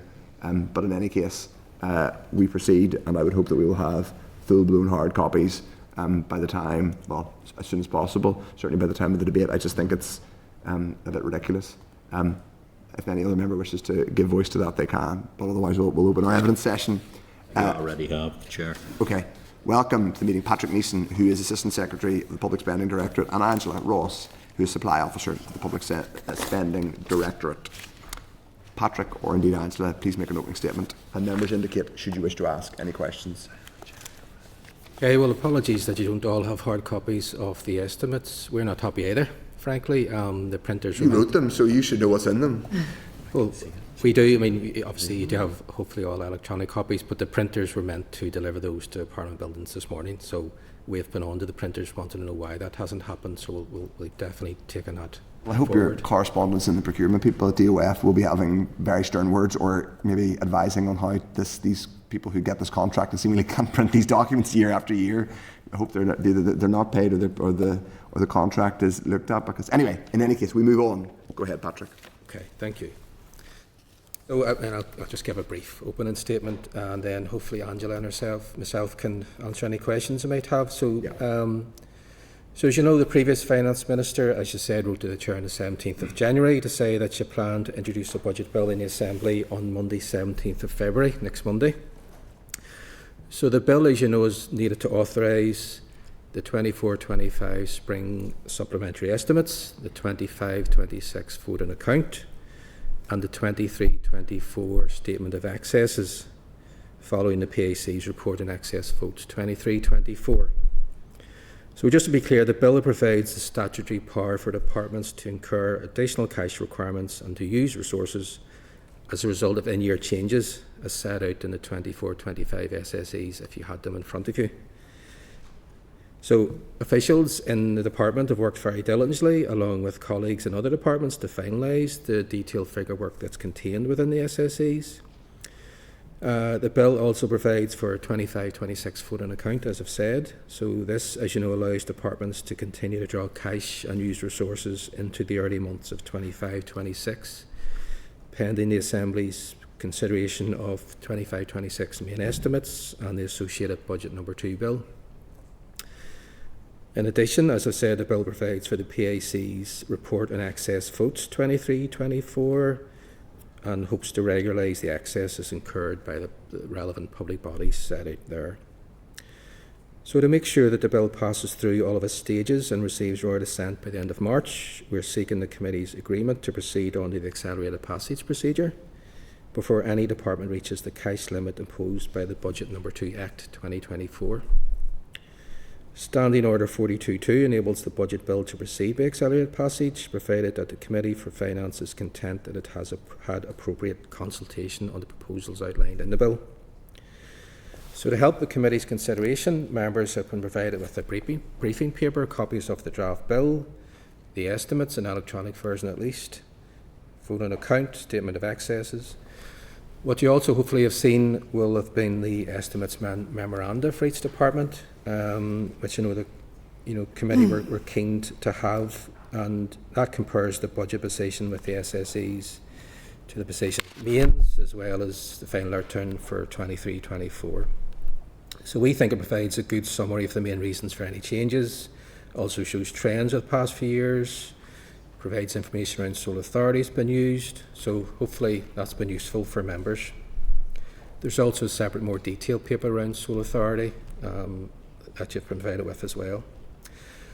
So in terms of the vote on account, members will be aware that the last Budget Act provided cover for cash and resources based on 65% of the previous year's position, so that reflected the time in the budget bill that year. So for the vote on account for 25-26, we intend to refer to 45%. Just to clarify that, this is, people remember last year, this is budget number 1 bill for 25-26. When we were at, I think, budget number 1 bill for 24-25, we voted it through an unusual 65% of full year, which was in recognition of the not the executive restoration package, but the unusual circumstances. Yeah, it's just the timing for the budget bill would come in later in the year, later than normal.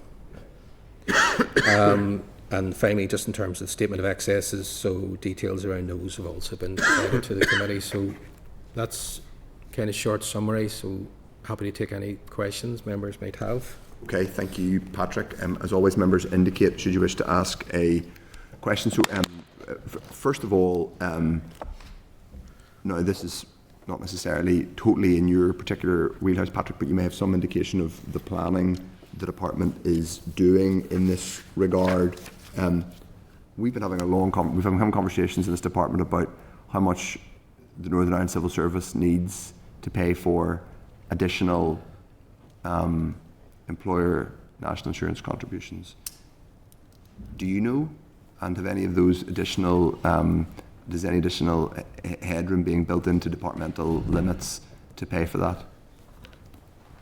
Well, I mean, that'll be next year, of course. That'll be for 25-26 budget. Yes. So it won't be about the 24-25 SSEs. It will be about the voting account that we're taking for. It will reflect in the voting account we're taking for 25-26. Well, departments will need to find, will need to be one of the cost departments, one of the pressures departments will face next year, obviously, yes. So the voting account is intended to help departments meet costs until the main estimates come through. Have you had, so I suppose further to my question, have you had any, can you give us any more sense of how much detail, whether there's any additional headroom versus 24-25 that departments are having to build in to meet the cost of the additional national insurance contributions? Well, there's no headroom been built into 25-26 budget yet. We're not at that point yet. We're talking about 24-25 SSEs and headroom in relation to that. I mean, if your question is around costs in relation to national insurance contributions, I'm not sure what information has been provided to the committee at this stage. Not very much. This is the short answer. A bit. Not enough. In any case, okay. So to go back to the SSE and the variances, we have had a lot of abnormal years over the last 4 or 5 years. Every year almost feels like it's been an abnormal year. Is this more of a normal year? Yes, I mean, I think that's true. I mean, obviously it was different at the start of the year. It was quicker. It was, we had the 65% vote on account. There was a lot of money that came through in year in terms of additional burnout allocations. Some of the figures that were added in year, that was more than was probably typical, and that's reflected then in year allocations. You'll see some of the uplifts that departments have got between mains and SSEs. So I suppose that was a bit more than occurs in a typical year. But in terms of processes and so on, it's probably it's been a reasonably normal year, I would characterise it as. And we're still at the point where it's a bit of a rush to get from January monitoring to the SSEs getting published and getting the budget bill through. We always require accelerated passage for that. Unfortunately, that's pretty normal.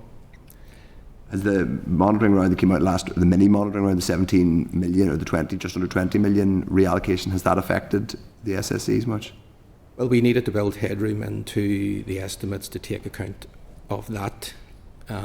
Because again, just the timing of producing the SSEs, we didn't know when we were pulling them together what departments were getting through that kind of mini monitoring round, as you've described. Knew one was happening though, did you? But yeah. We knew one was happening, so we were able to liaise with departments to understand what departments needed in terms of headroom within their estimates, so that if they did get any additional allocations, then they would have cover to spend that money should they receive it. So we dealt with that through giving additional headroom into the estimates. So normally at this point, you're writing spring supplementary estimates as the January monitoring round is happening normally. This year, you were writing them again as the January monitoring round was happening, but you were also aware that there was going to be another post-January monitoring. When did you become aware of that? I can't give specific dates. I think 6th of February was when the executive announced those additional allocations. It was last Thursday. That was when the WMS happened, the public bit. So I think that's when the executive made the decision around the additional allocations. It was probably during that week, a few days previously, maybe the previous week. I can't remember the specific date. So it was only last week then that someone said that there's going to be an extra 20 million quid handed out here, so you need to write the estimates to slightly higher than you were. Yeah, I mean. So we had commenced the estimates. We were sort of chomping at the bit, ready to go with the estimates, but we were hampered by a few things. The January monitoring, it needed to be completed by the 3rd of January, but then we also needed to wait on executive agreement, which we were hoping was going to be on the 9th of January. So we were trying to put a timetable, everything through to those dates. That didn't happen. So then the executive didn't agree the budget until the 16th. So then we went full on trying to get the estimates all pulled together. And then we got to a stage where we were almost near completion, and then we had the headroom. Executive agreed the budget, to go back to the executive agreed the budget, you talk about the 25-26 budget? Yeah, the January monitoring allocation. January monitoring allocation, yeah, for the SSEs. Okay, yeah. And then after that, the headroom came in after, so it was a bit of a scramble again. Everybody had to go out and work with departments and get all those information together as quickly as possible. So the turnaround really was from the executive agreeing the budget on the 16th. Yeah. Working towards those figures, and then the headroom coming in afterwards. The turnaround was less than 2 weeks. The documents were all completed by the 2nd, which is actually incredible. I think what happened is there was kind of confirmation from the Westminster subs process around what the additional funding that the executive would receive. And so at the point at which that came, that's when, But that's a relatively abnormal thing to get an additional. Normally it would be. There wouldn't be another mini allocation just a few weeks after the monitoring round. No, I mean, I think what happened is it was kind of final confirmation of how much we were getting out of the Westminster subs process. Came late, and there were some amendments to a kind of more detailed examination of programme levels. And all that that's relatively significant then for it to be enough for the minister to do a further mini monitoring round. And for you to have to write to make a subsequent change to the spring supplementary estimates, that's not a usual thing to happen at this stage in the financial year. As you say, I mean, what's normal, what's usual, given in the context of the past few years. But this isn't. I mean, that is not. Yes. But I suppose the question I'm asking: do you also know what? So it arose from Westminster supplementary estimates, but did you find out, or has the department told what specific bit of Westminster or Whitehall spending give rise to the extra 17 million? I'm not aware. I'm not aware of the detail. I don't know if it linked to a specific. Fair enough. Westminster, Whitehall spend. It was a figure that was, it was kind of final clarification of what the numbers would be that we would receive in terms of resource and capital, and the net result of that was there was somewhere around an additional 17 million. Resource deal that could be given out. We had the storm then, of course, and I think the executive obviously responded to that. And so in the estimates, we're really just trying to capture everything as up to date as we possibly can and present the most up to date position. It sounds like, but I suppose, and this might not be for your bit of the department to answer, but this money was allocated for the storm, and I'm sure lots of it is very needed, and clearly it's a good thing there was money to allocate for the storm, but it sounds like it was just coincidence that there was an additional bit of money from Whitehall to allocate for storm response. Do you see what I mean? Like, would there normally have been, if there wouldn't normally be a mini monitoring round in February after the January monitoring round, then there wouldn't normally have been this opportunity to spend this 20 million, including for storm recovery. I'm just trying to figure out where this money came from, I suppose. Well, I think early in the year, perhaps around autumn budget, the department would have been given an indication of how much additional, in-year money it would expect to receive in order to allow it to do January monitoring. So by the time that Westminster subs process, and the figures from that were clarified, and we got those in detail, it turned out that there was an extra 17 million of resource deal available from that process. So that clarification came, I think, post the January monitoring. So the Executive can then decide either to carry that forward into the next financial year in terms of the budget exchange scheme. And on this occasion, or to spend it more quickly spend it, particularly because there was the storm damage and urgent need for further allocations of departments to deal with some of the outworkings of that. Okay. Obviously, when we talk about budget bills, and we're going to debate a budget bill as well next week, we always to come back to the sole authority question. When we have a kind of fairly vague indication of when we're going to get the financial provisions bill, but obviously hoping you'll be, it's probably, I know you're not drafting the bill yourself, but but it will affect what you do in terms of this stuff. So do you know when we're going to get a draft financial provisions bill? I mean, it's still between OLC and departments in terms of doing their final drafting. I think that's all we can say, and we are keen that it's progressed as soon as possible. The provisions that impact in terms of DOF as well as other departments, so we're very keen to progress as soon as possible. So at this stage, it's finalising those draft provisions between OLC and the relevant departments is where we're at. We're hoping that can be finalised soon, but I'd be speculating if it was to give a date around when that will happen. But we want it to happen as soon as possible. Okay, I'm going to bring in other colleagues now. Deputy Chair first. Thank you, Chair, and thank you both for being here today.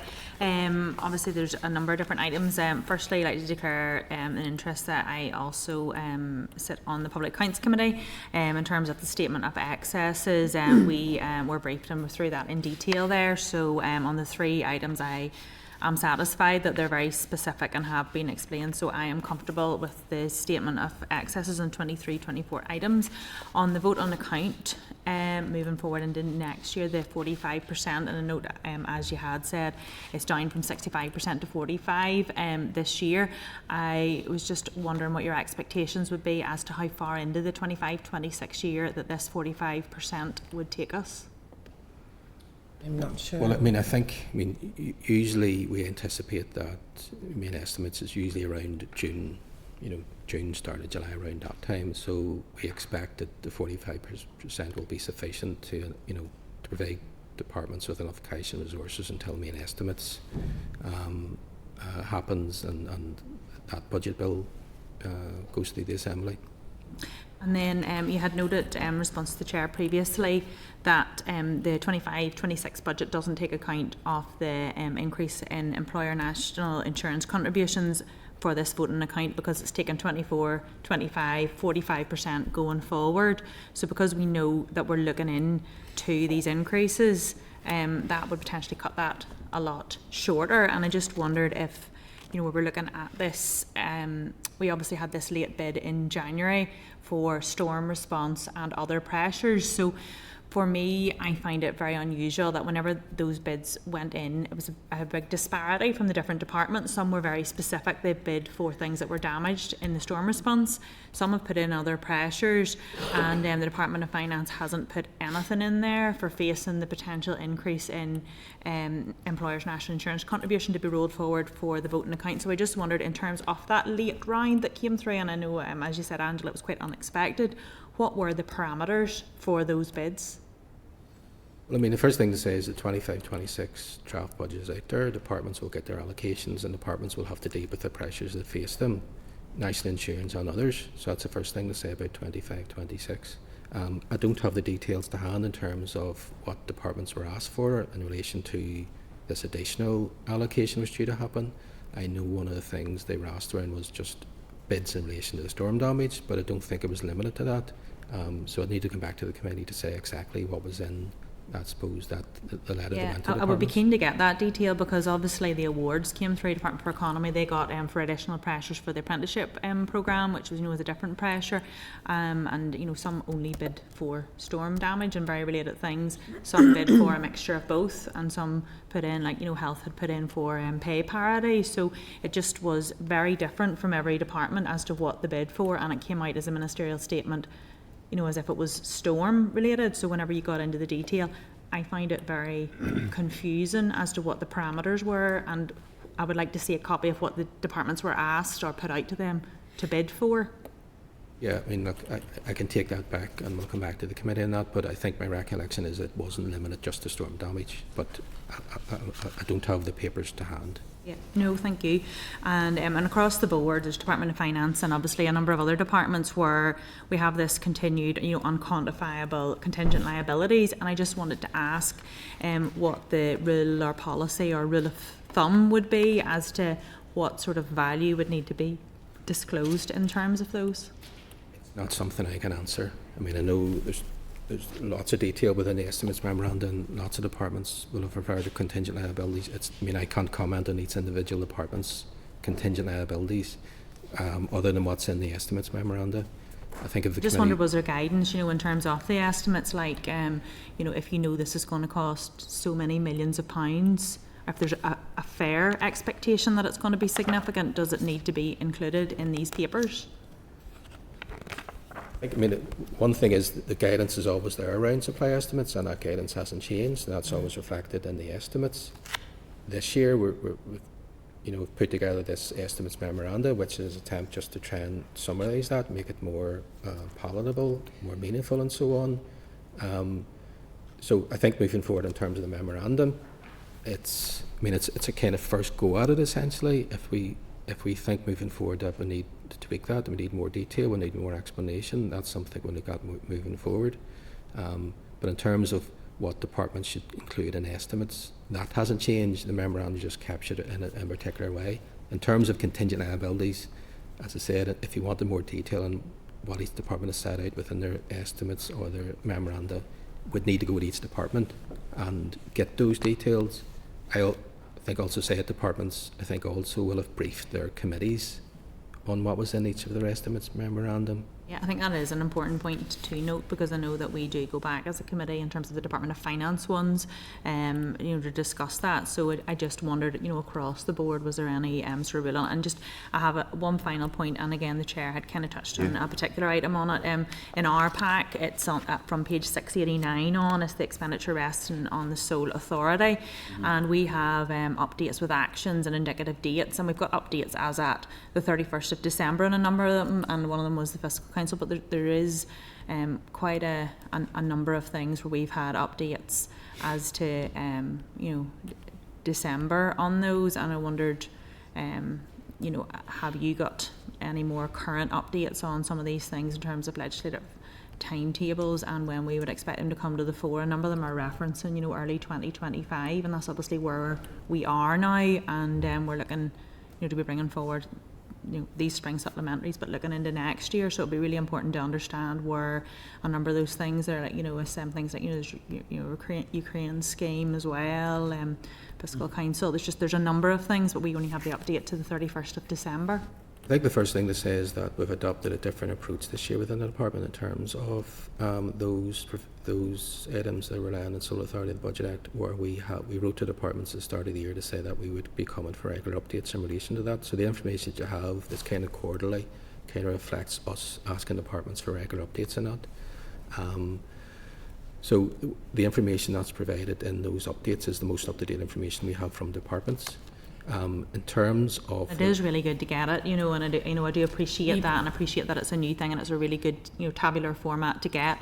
But it was just that was December and this is February, and we're looking to this particular budget cycle. So just if there was anything more current at this point in time, given that we're in February looking at the new budget, that was why I was asking. Yeah, no, we knew the committee was very interested in sole authority items, and that's why we pulled together this table.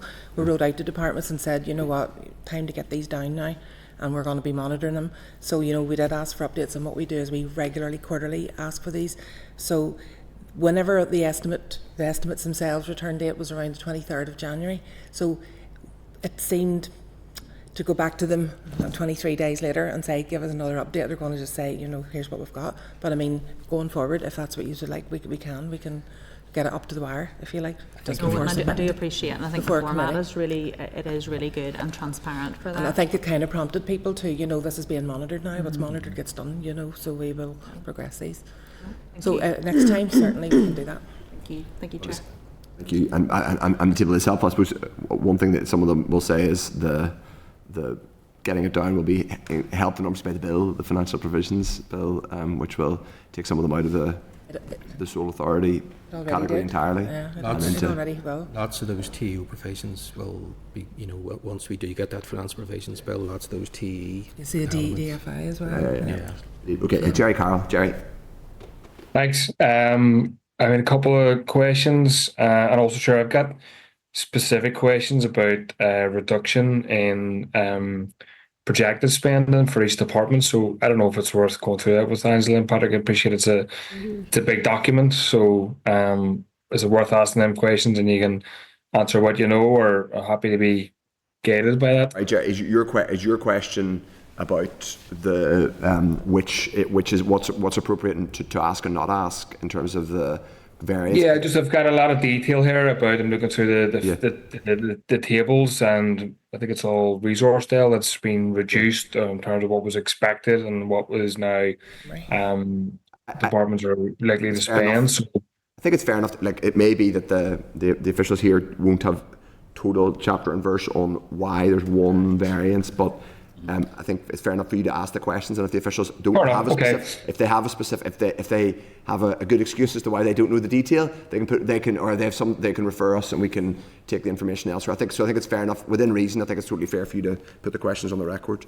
Okay, I'll be as quick as I can. And the commission, Assembly Commission, there's been an overspend. I think is it 5 million or maybe more.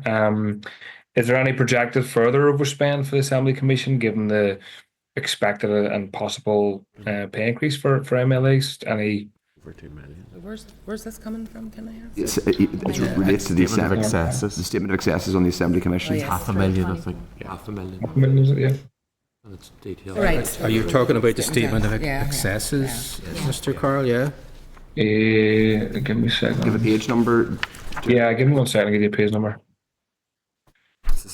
268. I won't know. 268. 268. Sorry, yeah, I don't have that one down. Yeah.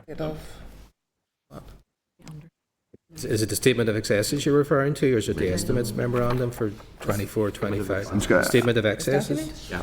Hold on, we'll just clarify with Give me 1 second. Sorry.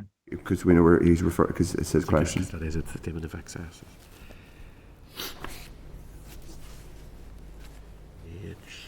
Yeah, statement of I think it is. I think it's excess. Statement of excesses. I think. Yeah. Okay, so that To clarify, just so the officials are.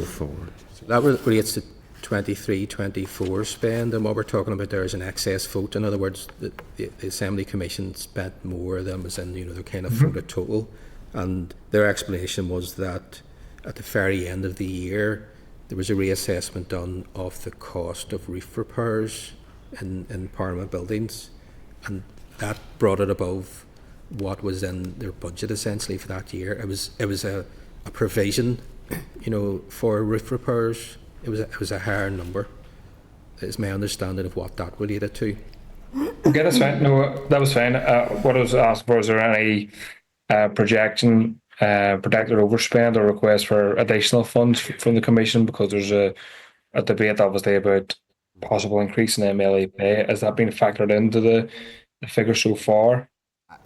I assume it wouldn't be, because we're not looking at the budgets going forward, and of course said putative change to cost hasn't been agreed or signed off yet, but I don't know if the officials have that. I would concur with that. You know, because we're talking about 24-25 budgets here, and you know, differences between mains and where we're at now, and just recognising those. So I don't know when the Assembly pay raise will commence. I'm assuming it's the next financial year. I don't know when that happens. I don't know. I think Mr. Callis was talking specifically about the media reports of the new entity that may be created by legislation rather than, and I don't think that would be reflected in any of these documents. Go on ahead, Jerry. Okay, and then accelerated passage, I suppose. I mean, I'm not in favour of it because there's a lot of questions, and maybe I got some answers to some of them today, but maybe not going forward. And you know, we're being told earlier by officials that this is normal time, but I suppose the obvious question is why we're being asked to go through accelerated passage as well in a very limited form of scrutiny for the spring supplementary estimates and the budget bill. Raises massive questions over why this is being accelerated passage is being sought and why this process is being rushed through. Okay. We will come on to accelerated passage, but go on ahead, Patrick. I guess it's a necessary evil. You know, we don't, you know, we can't break the SSEs until we have January monitoring allocations. That doesn't happen until this year was midway through January. We need to do the budget bill with sufficient time in order to allow for royal assent to be achieved by the end of the financial year. I mean, that's their ultimate deadline. We need to get royal assent before the end of the financial year. That can take 5 to 6 weeks. Bring that back, you're into the middle of February, which is where we are in terms of going through the stages of the budget bill.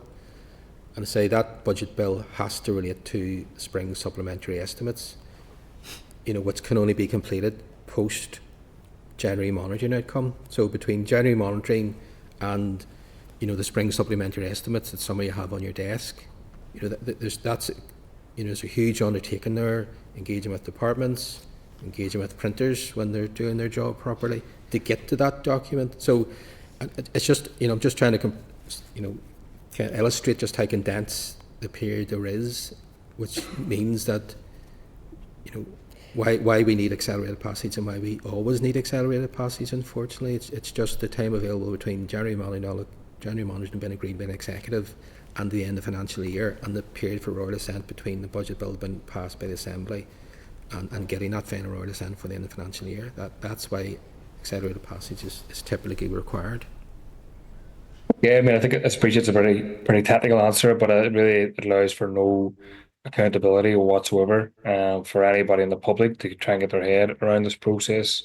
And I think it's really, we want people who had a bit of a discussion earlier on about financial inclusion and including people as part of the financial process, which is complicated at the best of times. But the fact that this is being rushed through with a day to look at procedure and process really is, I think it makes a mockery of accountability. So I'll be opposing that request. And just going on to page 324, the spring supplementary for DFC. I mean, my reading of it, I'm happy to be corrected if it's not right.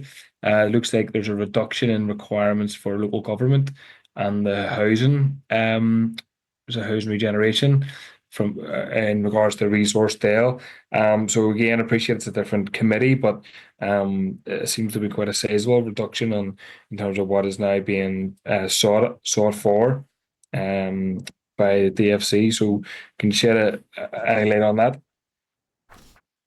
Unfortunately, I don't think I can. Okay. I mean, there is a bit more detail in the SSEs. Sorry, in the memorandum.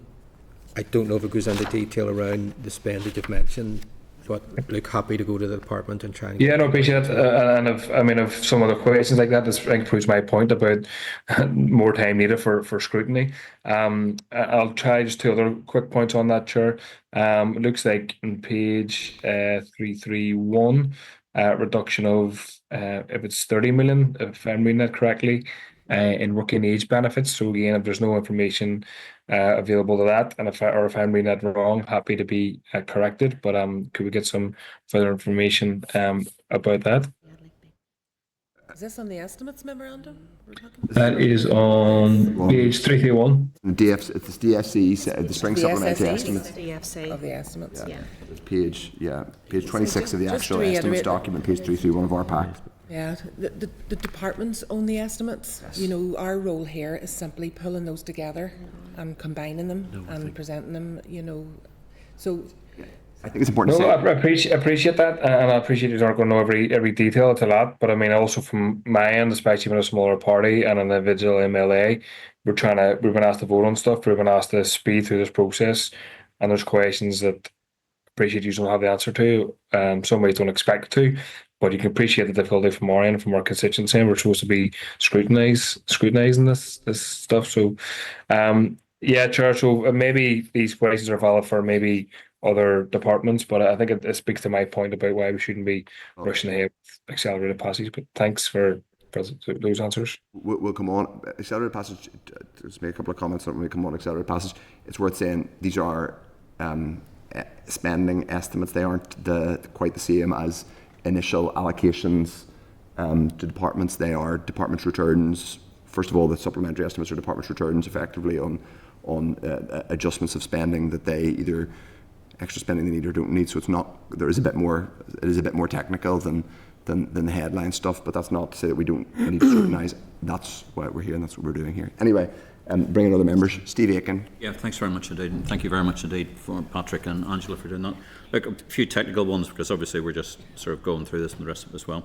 Looking at the sole authority, seems a bit strange that of all the first of all, well done getting it down from £1 billion, even though it should be no more than $1 million. But getting to 24 million is probably not a bad thing, but we're getting somewhere. we do our best. It seems to be the executive office. There's 13 million that is in the executive office out of the total. Now, I can understand the welfare reform mitigations, and I think sort of the chair from sort of the PAC, you've been briefing that, so get that. Fiscal Council, £500,000, get that. I just don't really get where the vast majority of this is coming from. Is this because of its money which hasn't been applied for, or we haven't had enough, migrants coming through, or there hasn't been enough asylum? Why is this particular thing? Because it all seems to be coming from, it's also like UK government funds coming in. So I'm not quite certain how that figure's come up. I think it is.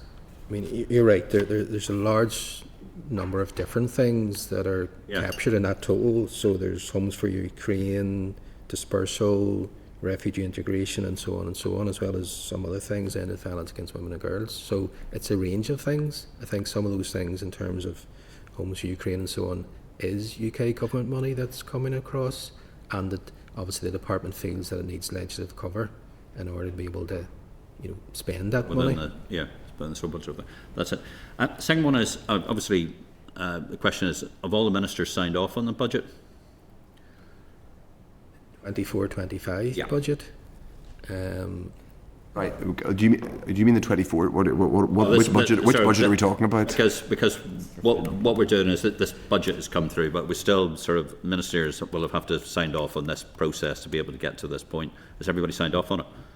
Signed off in terms of agreeing the 24-25 executive budget. Yeah. I don't have the answer to that. So the executive would have signed off the budget on the 16th of January. Yeah. And then we've built in headroom. Yeah. Which is just headroom. They don't have authority to spend yet. That's just built in. That's 25-26. Yeah, but 24-25. Headroom relates to 24-25. So we're talking about the 24-25 executive budget. 24-25. The executive, yes, as Angela said, the executive agreed to 24-25 budget. So everybody's agreed to it, and the finance minister hasn't imposed budgets on any sort of department. Well, the executive agreed the budget, and the executive agreed allocations within the budget. As far as you're concerned, everybody signed off on it, and everybody's. The executive agrees the budget, then the departments go and write their SSEs to the agreed budget. Yeah. Yes. We compile them, and then we've built in the additional headroom. And that includes the executive office. In the SSEs, 24-25. Yeah. Yeah. Mm-hmm. Is there something I don't know? No. It just seems that it's the way that it's. Like we're still sort of looking through the data and trying to get to the point. Each here. department signed off its own estimates. Right. Okay. They finalise and sign off all estimates before they're combined. Yeah. As far as I'm aware, the executive agreed last year's budget, and the executive has provisionally agreed next year's budget. There are then various legal authorisations which we are debating today, which are supplemented by updated spending estimates. I think if I made a misstatement there, I think that's broadly right. Well, Okay. that's it. I mean, the 24-25 allocations reflect in the main estimates. What we're dealing with here is the supplementary estimates following in your allocations and other changes to the 24-25 Yes. budget. Yeah. That's not been agreed. The bit of headroom is built in then, should it become available, you know. Indeed. We've got the legal cover for that with the budget. Okay. Well, Just for the purposes of clarity, the executive, in the same way that the Assembly is asked to approve the supplementary estimates and budget bills on an ongoing basis, they are agreed by the executive before they come to the Finance Committee and then the Assembly, or are they not? Well, the executive would have got a copy of the SSEs. They might not have had a substantive discussion on the exact line of the SSEs. the executives were circulated with a copy. Okay. Minister Everything would went have last wrote Friday to everybody. executive colleagues and shared the essays. Do you think it's worth clarifying that, because I wasn't entirely to clarify Mr. Aiken's point? Everything was Starfleet. issued last Friday too. Good. Okay, that's helpful. Will become clear over the next week or two. Okay, He rubs his hands. okay. Members, through the chair. Okay. Okay. Order, folks. We're in the middle of an evidence session. Gemma Dolan. Thank you, Chair, and thank you both for coming in. I just have one question, and it's around headroom. So the departments who are allocated funding for Storm Owen, do they have sufficient headroom to enable them to spend that? Yeah, so as we discussed earlier, yes. Yeah. So we engaged with departments. We made sure they had sufficient headroom within their estimates so that if they did get any additional funding as a result of the Storm Owen allocations, let's call them, that they'd have cover to spend those. So the timing in terms of the production estimates, it meant we had to liaise with departments in advance of allocations being made to departments. But so that essentially meant yes, in answer to your question, there was sufficient headroom built into the estimates to make sure departments could spend that money should they get it. Yeah. Well, that's great, thanks. And the rest of my questions have been answered by previous members. So, Okay. Thank you. Paul Frew. Yes, thank you. And let me first go to the sole authority of the Budget Act, the black box, which we've famously always scrutinised over the years. I wasn't aware, but Steve Aiken raised about the fact that you've got this down from an amount, I think it was 1 million. It was a billion. Sorry, 1 billion. Sorry, through the chair. It was a billion, now down to 24. And it was always supposed to be. It should be no more than a million. 24.5 million. To 24 million, 24 So and a half. my question was, before I'd heard that dialogue, was what changes are in this sole authority compared to last year in actual subheadings and specific measures? Is there anything new, anything taken out, or is it just reduced volumes? The DFI have been removed. You'll see in the detailed document that you have there, the updated figures have come down in some of them, and this is information provided by the departments. So we write out and say, give us an update please. So the figures have come down in some areas, as you see, since this one was initially sent out. Two have been just removed. for clarity's sake, do we know exactly where that is in the packs? 90. Yeah, thank you. So that's 619. 9-2. Scroll up. 692. 689. That's how it is now. And that's updated. They're faded out. They're gone. Yeah. 689. 9 and then onwards. Thank you. Got it. You're fine. Thank you. Sorry, if you want to speak to it now, that would be great. Two have been removed, Right. and they referred to DFI. Yeah, so two of the DFI ones fell out. And you'll see yourself, there are some movements in some of the other figures. A if you few have went down, one has went up. If you look at the figures too, you know the left-hand column was whenever we started this exercise. Yep. The right-hand column, the figures are starting to reduce. And in the very far right-hand column, you'll see the most latest update. The header for that is, when do you expect to have it? And you'll see that quite a lot of them do refer to 2025. Right, So we'd okay. expect to see hopefully some less again in mains. But by the time we're here this time next year, I'd like to see a lot of them. Because And so, excuse my ignorance at this stage, this early stage, but the Provincial Provisions Bill should do away with that completely, or Provincial Provisions Bill should take care of lots of these items that are seeking sole authority, they're using sole authority, so particularly those on the TO side. The DFI Smart Pass will rely on Financial Provisions Bill. Fiscal Council is taking forward its own legislation. Welfare mitigations measures, understanding 2025 has plans to take forward legislation. So the Financial Provisions Bill that deal with lots of the TO ones in particular. Right, okay. Slightly close to Steve's question is this document was basically given to the executive, but it's also clear and it's also true to say that each department has ownership of their own estimates. So what is the real benefit of the executive committee getting it? Is it so that a department or a minister can look across other departments, or is it just it has to be mechanically ratified by the executive? When you say executive committee, so whenever the SSEs are completed, they're circulated to all MLAs? Yes. So I'm going to say executive committee, I mean the executive itself. So I mean, it's the Assembly ultimately will give legal authority to the spend, you know, so I guess the executive was shared this, you know, for information, ministers sharing it with colleagues, and then also to outline the kind of legislative timetable that was coming up and the processes and so on. But ultimately the Assembly will give authority to the estimates, you know, to the spend. It's always going to be the authority that gives. It's always going to be the Assembly that gives the authority of the spend. But I'm just trying to clarify the role of the executive in the spring supplementary estimates. Or even the budget, so we can write them to the agreed budget. Right. So it's the actual budget, the movement of that. I want to go back to the fact that we're going back to 45% vote in account as opposed to 65 last year.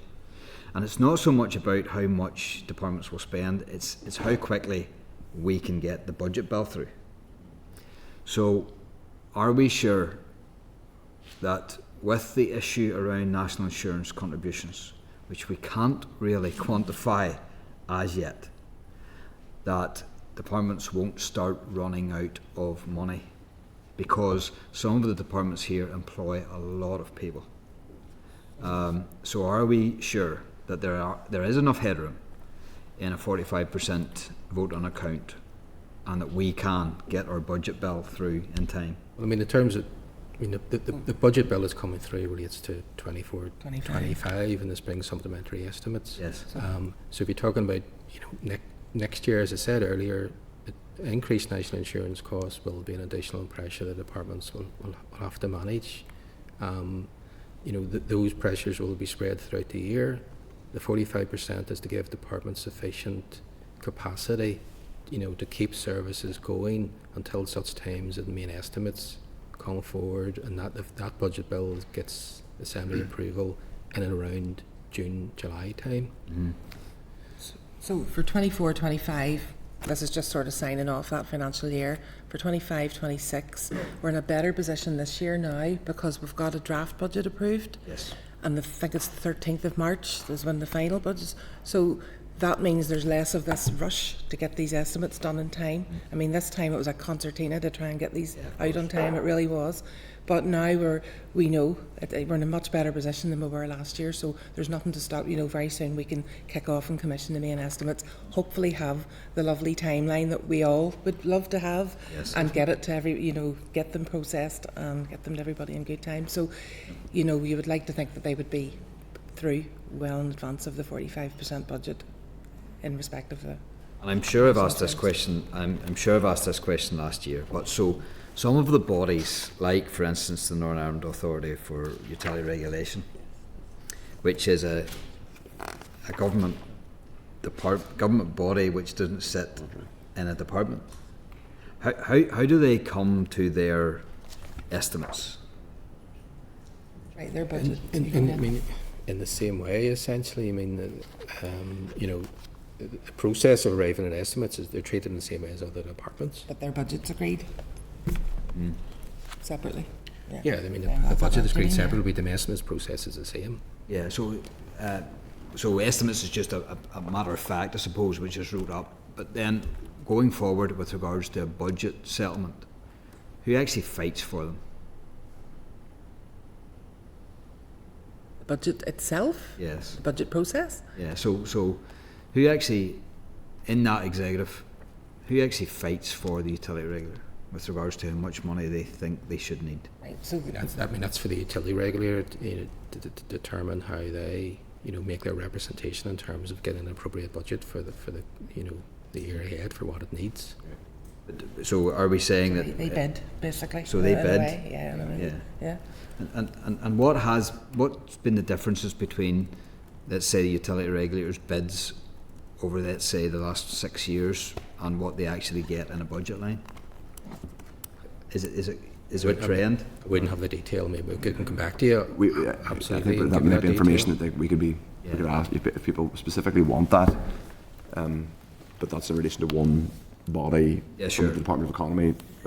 But again, it would that question would still lie with all the other bodies and authorities that lie outside of the actual framework of the executive itself. No, that's okay. I'm fine.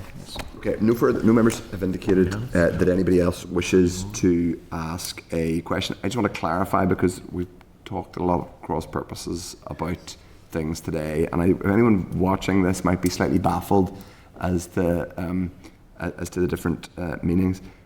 There's an executive budget, which is a budget statement that gives allocations. It's currently for 25-26 in draft form. A consultation will close on it in about a month's time. That's the executive budget for 25-26. That is separate from the budget bill, which is the legal authorisation of spending that we pass via legislation, including via votes on account and budget bills. These bits of legislation and the budget bills and the supplementary estimates are brought in front of the executive, who implicitly agree them, but the budget documents are what the executive has to agree and sign off on, is my understanding.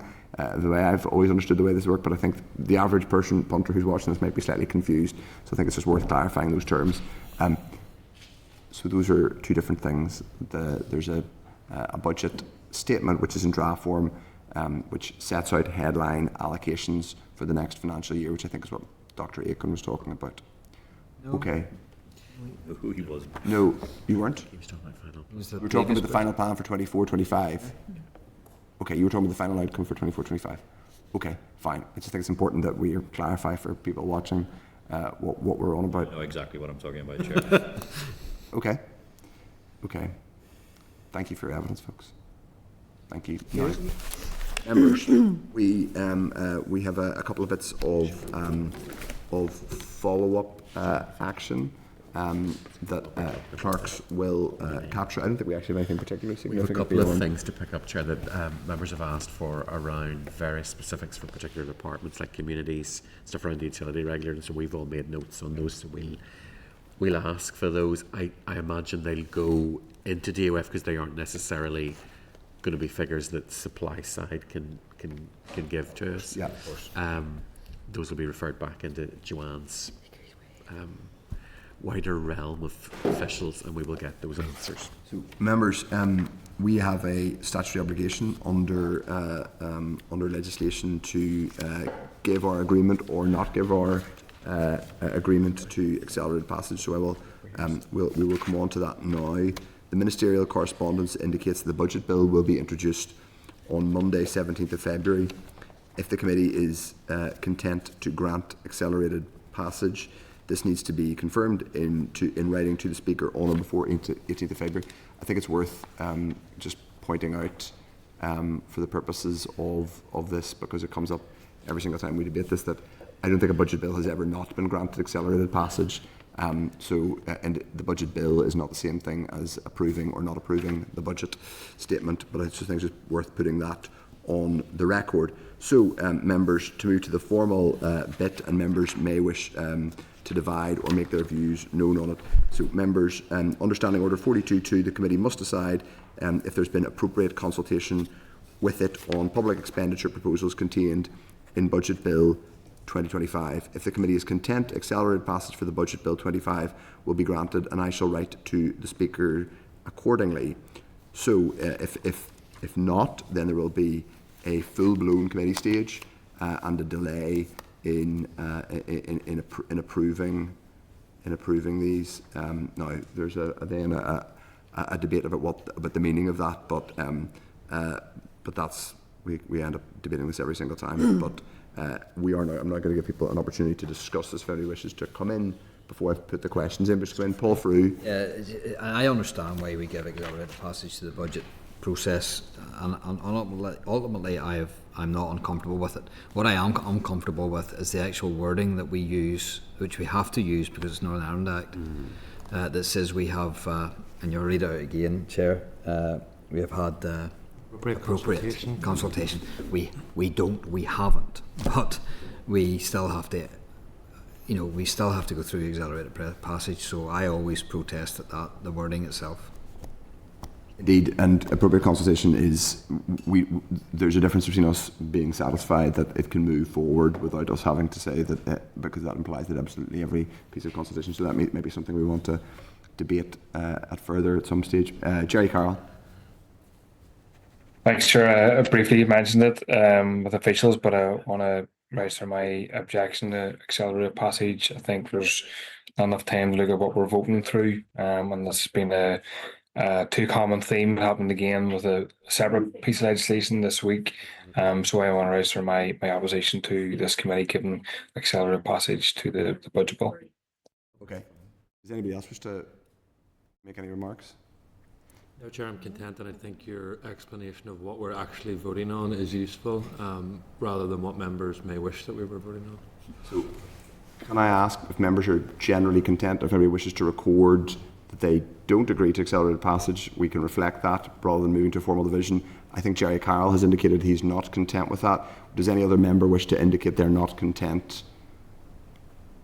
No. We can reflect Mr. Carroll's views on that. Just to repeat, because I have another hat too, I don't endorse the budget, but this is the budget bill, which is the legal authorisation of spending rather than the specific allocations. Okay, members, we have done our bit in that regard. So under the relevant bit, we have done it. So I'll put the question that the Committee for Finance is content that there has been appropriate consultation with it in respect of the public expenditure proposals covered in the Budget Bill 2025 and is willing to grant accelerated passage. People are content with, noted with the specific dissent that will be reflected in the minutes. Okay, members, I will write to the Speaker with the committee's decision in respect of Budget Bill 2025. Now, we're going to move on to our final oral briefing session of the day, which is rates reform and comparability, an oral briefing by RAISE. So members at page 860, there is a RAISE briefing paper, comparative overview domestic rating systems across the UK and Republic of Ireland. We welcome to the meeting Dr. Karen Clark, who's a research officer at RAISE. Thank you, Dr. Clark, Karen, for giving us some time this afternoon, and thanks for being patient. You provide a really useful briefing paper, and we would welcome an overview, an opening statement, and then we'll, I'm sure, have some questions, and members, as always, indicate if you wish to ask a question. Lovely. Go ahead, yes, sorry, go ahead, Karen. Thank you, thanks, Chair. Thank you all for inviting me here today to present this afternoon. As you know, there was two separate papers provided, one focusing on domestic rates and the other on non-domestic, which are also known in some other jurisdictions as business rates. Firstly, I think it's important to set out the context in which the rating system in Northern Ireland is operating, and I'll highlight a few key recent developments and ongoing reform in Northern Ireland, across GB and in the Republic of Ireland. Regional rates are the Executive's primary source of revenue raising, and as with the other jurisdictions, rates are a key source of revenue for local authorities to fund a wide variety of vital services such as waste management, building control, parks and leisure facilities. And as you know, there's been a lot of ongoing debate over the last number of years about the need to reform and enhance the rates system in Northern Ireland. And that debate came to sort of a critical juncture in September 2023 when the then Secretary of State instructed the departmental permanent secretaries to launch consultations on proposed domestic and non-domestic rates to support budget sustainability. There was, in that initial paper, there were 7 options. The reduction on the early payment discount, the removal of the cap of the maximum value, the removal of exemptions for the halls of residence, the removal of landlord's allowance, the removal of industrial derating, and the removal of non-domestic vacant property rating relief, and the removal of freight transport relief. In February 2024, the UK government then announced a spending settlement for the restoration of the executive, which is worth about 3.3 billion. As part of that settlement, there was a commitment from the executive to raise 113 million of locally generated income, as well as other measures such as the implementation of the budget sustainability plan to support long-term fiscal stability. The Northern Ireland Executive then published the interim fiscal framework. This framework sets out the agreement between the Executive and the United Kingdom Government and its associated funding package. And it's important because it also highlights the commitment to raise the 113 million of additional revenue, and it also notes that the main source of this revenue is the domestic and non-domestic rates. So in May 2024, the Executive then published the Budget Sustainability Plan, and once again the plan notes that the regional rates are the Executive's primary lever for revenue generation, and that regional rates would form an important component of sustainable funding for public services. So, moving a wee bit more recently, in December past, the then Minister made her oral statement on the strategic roadmap on rating policy. Amongst other things, the roadmap set out a number of proposals for both domestic and non-domestic rates reform. And then, as you know, in January of this year, there was a further consultation document which proposed 2 changes to domestic rates. The increase of the upper cap from 400,000 to 485,000, and a reduction of the early payment discount from 4% to 2%. So that's sort of a summary of the ever-evolving context in which we're operating in Northern Ireland. Our rate system shares a number of similarities with other forms of property tax across the United Kingdom and the Republic of Ireland. The main commonalities are that the rates are an unhypothecated tax, meaning that the revenue they generate is not earmarked for any specific purpose. Each system is overseen at a local government level, and each provides for reliefs, as in discounts that are available in certain circumstances, and exemptions, meaning that some households or properties do not have to pay any rates. It's also important to point out the differences in the systems across the different jurisdictions. Each jurisdiction uses a different valuation date for the value of the property. For example, in the English council tax bills, they're based on the value of the properties way back in 1991, whereas here we use the value of the property in 2005. Council tax bills in Great Britain are based on a banding system, so the capital value band in which the property sits. Whereas in Northern Ireland we have a discrete value, so the actual estimated value, again as of 2005. Also, the council tax system in Great Britain is a hybrid tax, and that means it's based on the value of the property and the individual circumstances of the householder, whereas in Northern Ireland it's solely based on the value of the property. So these differences make for a direct like-for-like comparison across the different systems really quite inappropriate.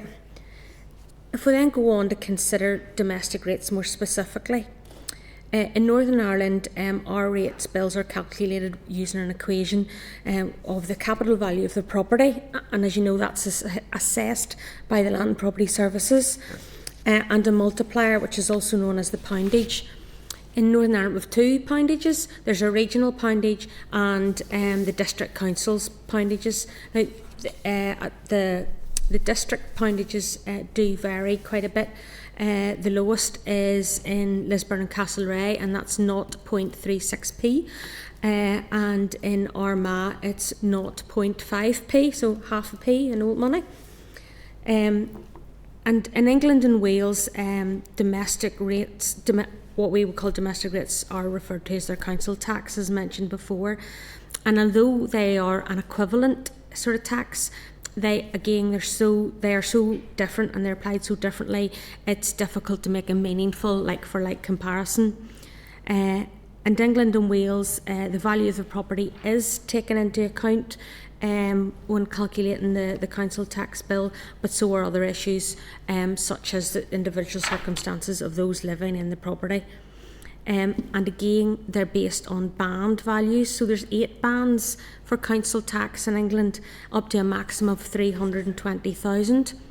And in Wales, there's 9 bands, and the maximum value is 424,000.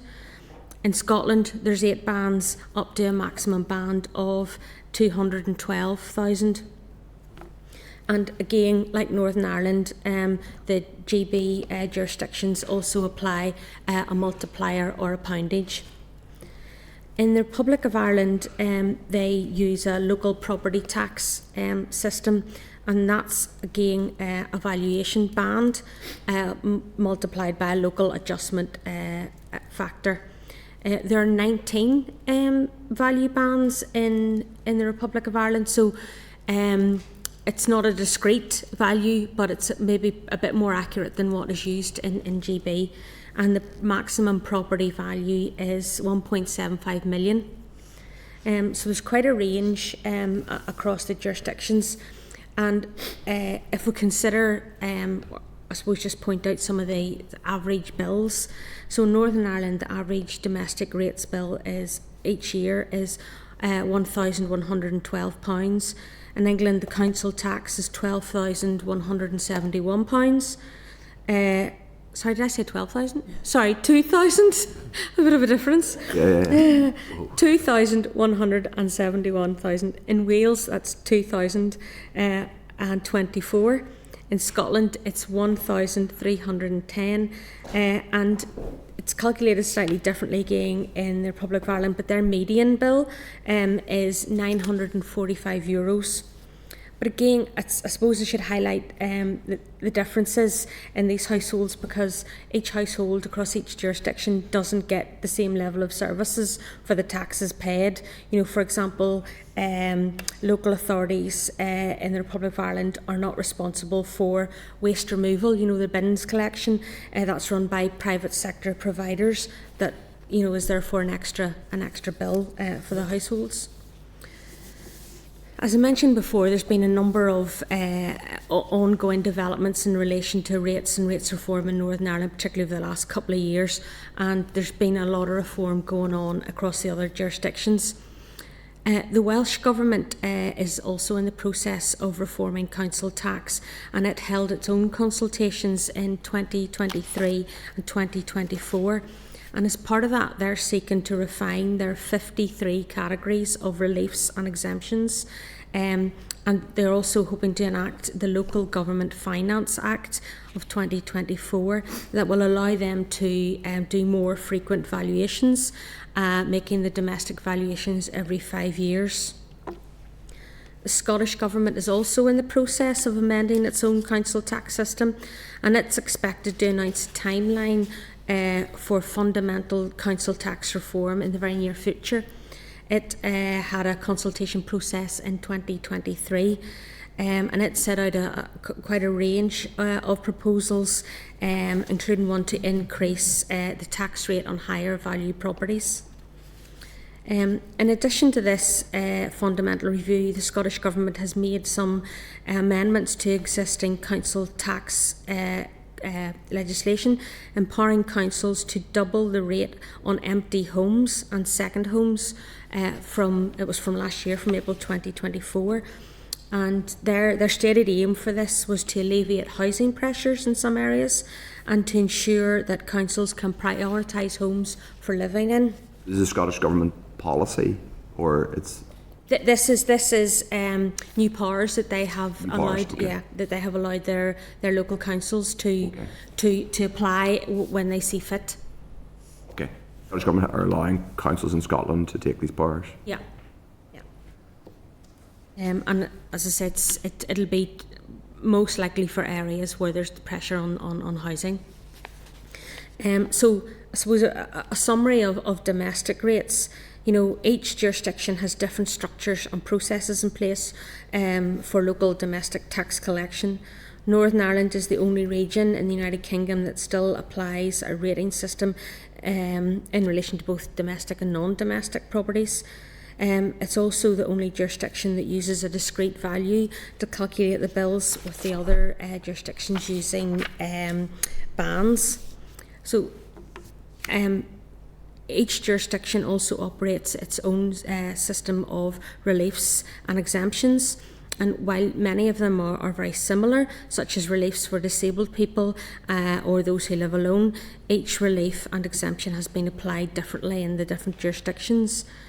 In the Republic of Ireland, they also operate some reliefs on domestic properties and also have some specific reliefs for the case of properties that have been built using defective materials, you know, the whole pyrite issue that's been going on. Each jurisdiction in the United Kingdom has also been considering the reform of rating policies, including revaluation exercises and a review of the available reliefs and exemptions. I'll move on quickly now to be a bit more specific about non-domestic rates. Yep. In England and Wales, the non-domestic rates are commonly referred to as business rates, and they're known as commercial rates in the Republic of Ireland. Each jurisdiction again applies a different formula when calculating their business rates. But broadly speaking, it's based on the rental value of a property multiplied by an additional factor, again the multiplier or the poundage. And the setting of the multiplier varies across each devolved administration, and some are set centrally and some by local authority or some both, like Northern Ireland. In the United Kingdom, each devolved administration and central government provides a range of reliefs and exemptions in relation to business rates bills. And there are again some commonalities, such as charitable exemptions, reliefs for small businesses, hardship relief, and there's currently some reliefs for empty properties in some circumstances. Again, the eligibility criteria and level of support that is available in each area does, vary significantly. Some reliefs relate to specific circumstances of that jurisdiction, or have been established to address specific issues, and they usually are very closely aligned to policy and strategy. There's specific reliefs available in Scotland, for example, for businesses in the Highlands and Islands. In the Republic of Ireland, there are some reliefs, but they are a bit more limited than the other jurisdictions. But in the near future, if the Local Government Rates and Other Matters Act is fully commenced, it'll provide the ability for local government, for local authorities to provide more support than is currently available. And again, each jurisdiction is also in the process of implementing changes to their non-domestic or business rate systems and policies. As part of the overall strategic review of the rating system in Northern Ireland, some additional changes to the non-domestic rates have also been proposed.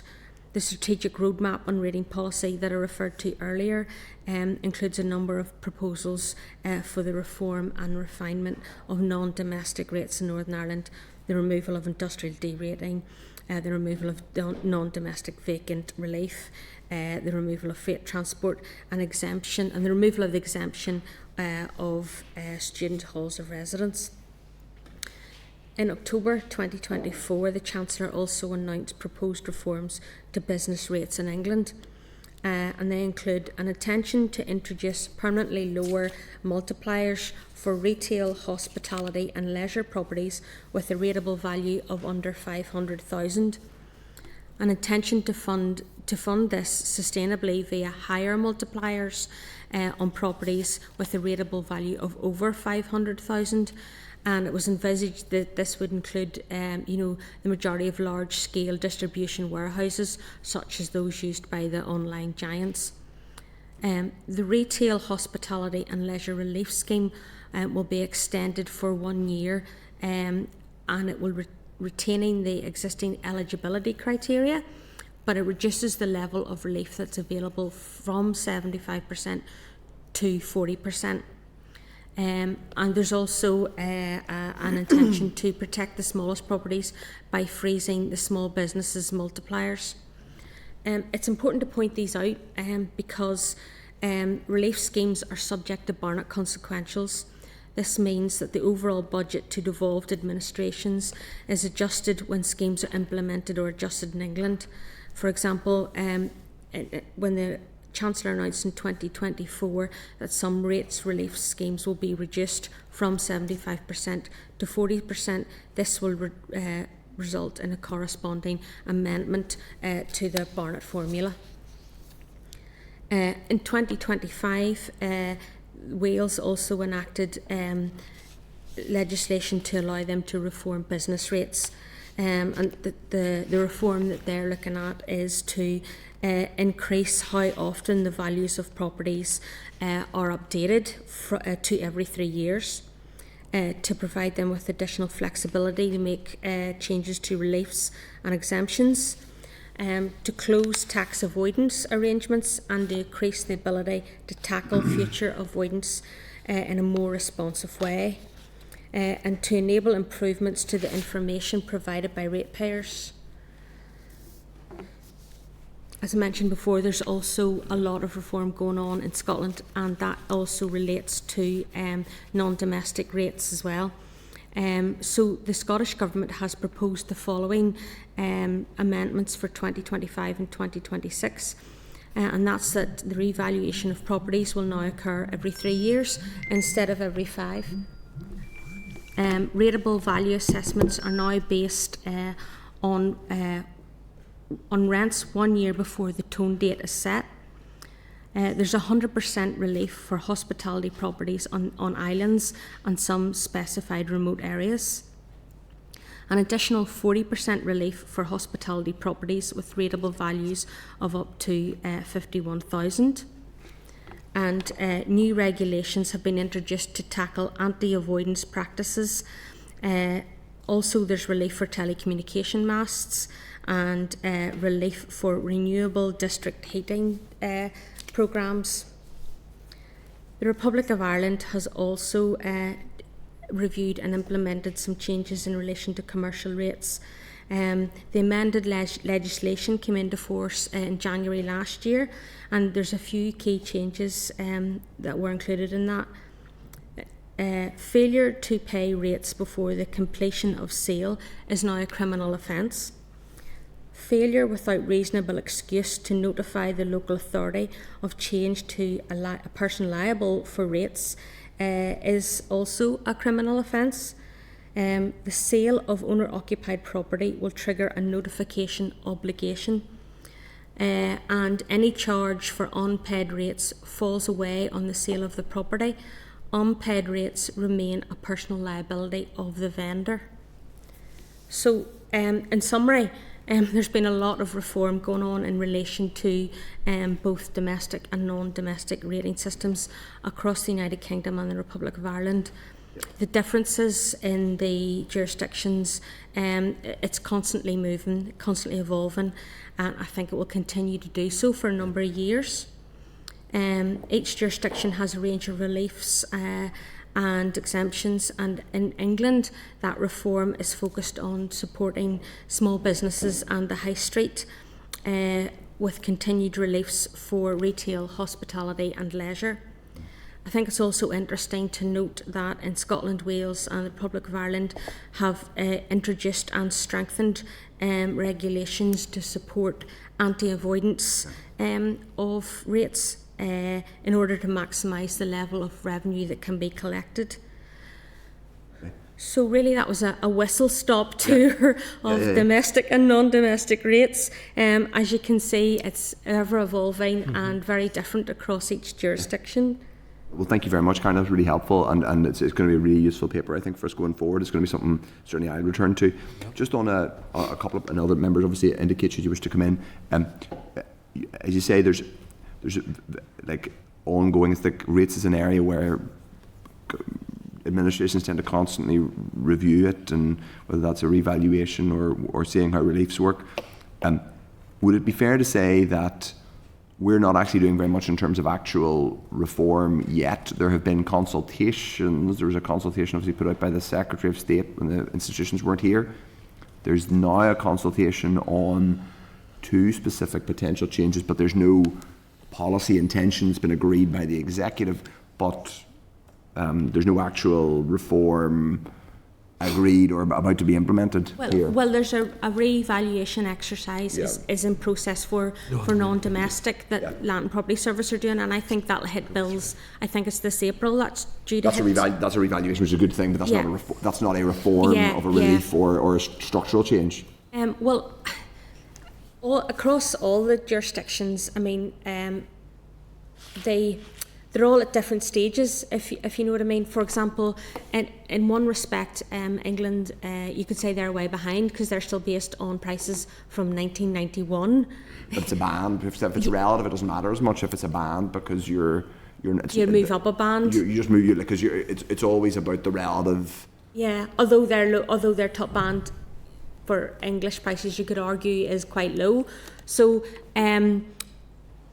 I think it's very clear over the past year things have started to move in Northern Ireland. I suppose then it's how quickly then the executive is able to enact any reforms. Able or willing, that's my commentary on the side. Diane, for say.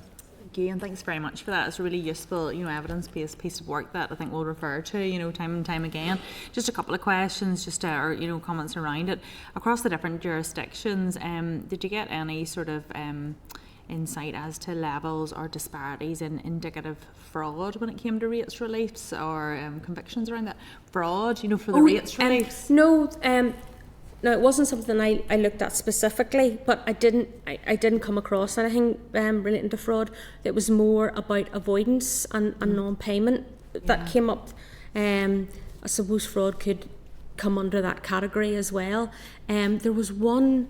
Was the approach to it more across the different jurisdictions? Yeah, there was with the new proposed reforms in England, they have changed their reliefs around empty properties to specifically try to stop people, make it look like there have been people in the property sporadically. Yeah. So then they're not hit with an empty property premium.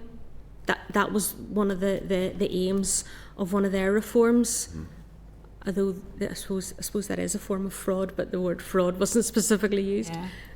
No, I was just wondering, just if you had a feel for it across the different jurisdictions. And another one, am I right, just from what I picked up from going through it, that Northern Ireland will be a wee bit then of a disparity to the rest in terms of in Northern Ireland, you don't get any relief for rates if you're undergoing major construction or part the way through like a building project. It looks like everywhere else there's rates relief for that. There are very specific circumstances for that under the empty property reliefs. I think it should be in the in one of the annexes of the detail of that.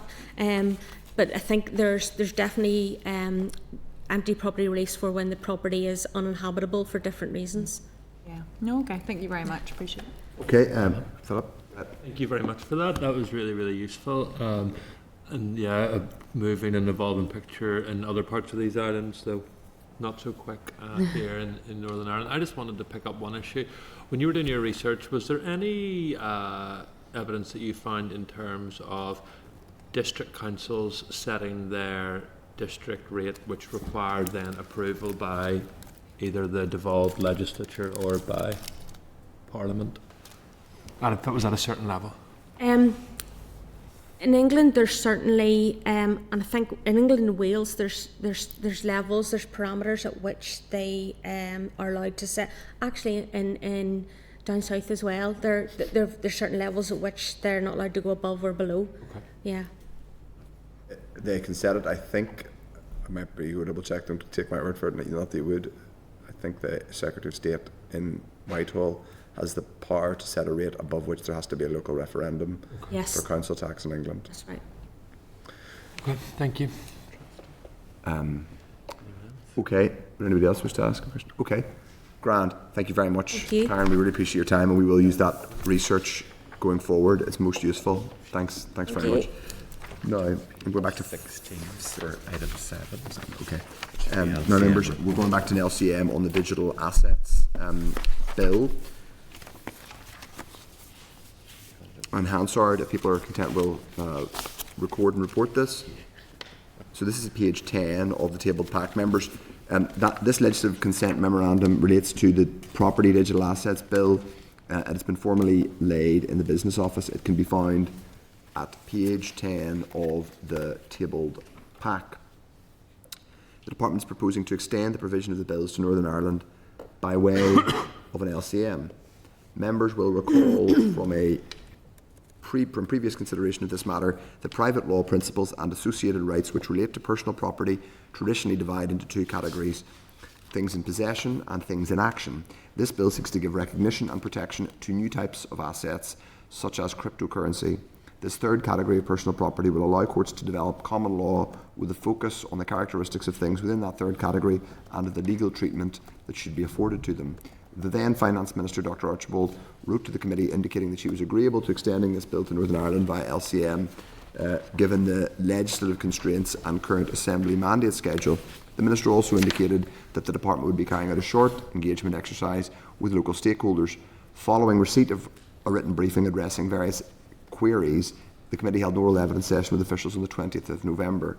The committee also wrote to the Financial Conduct Authority to explore the extent of cryptocurrency holdings in Northern Ireland, and we established that they are perhaps surprisingly high.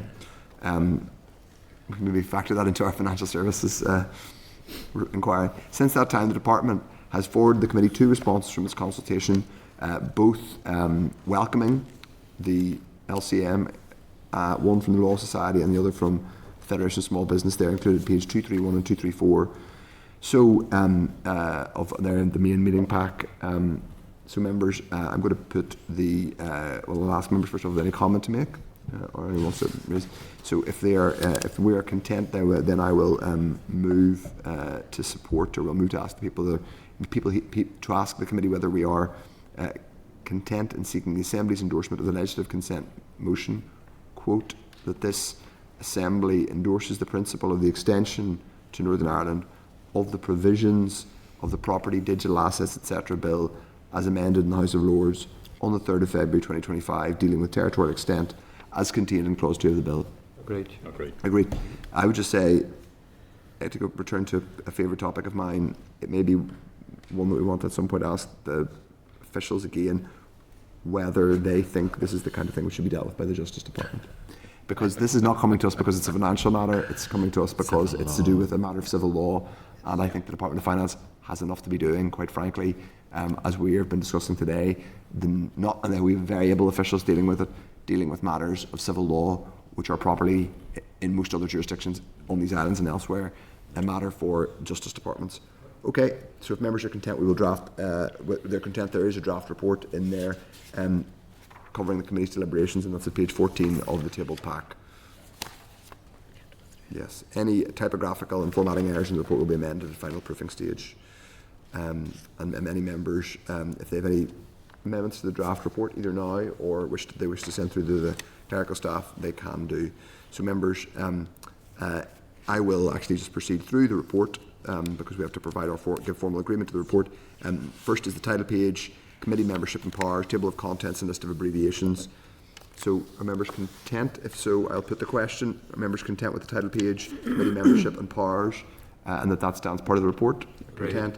Background section, So that's at page 1 to 8. If members are content, I will put the question. Members content, the background section, paragraphs 1 to 8, part of the report. Right. Yes. And then the purpose of legislative consent motion section, that starts at paragraph, that's at paragraph 9.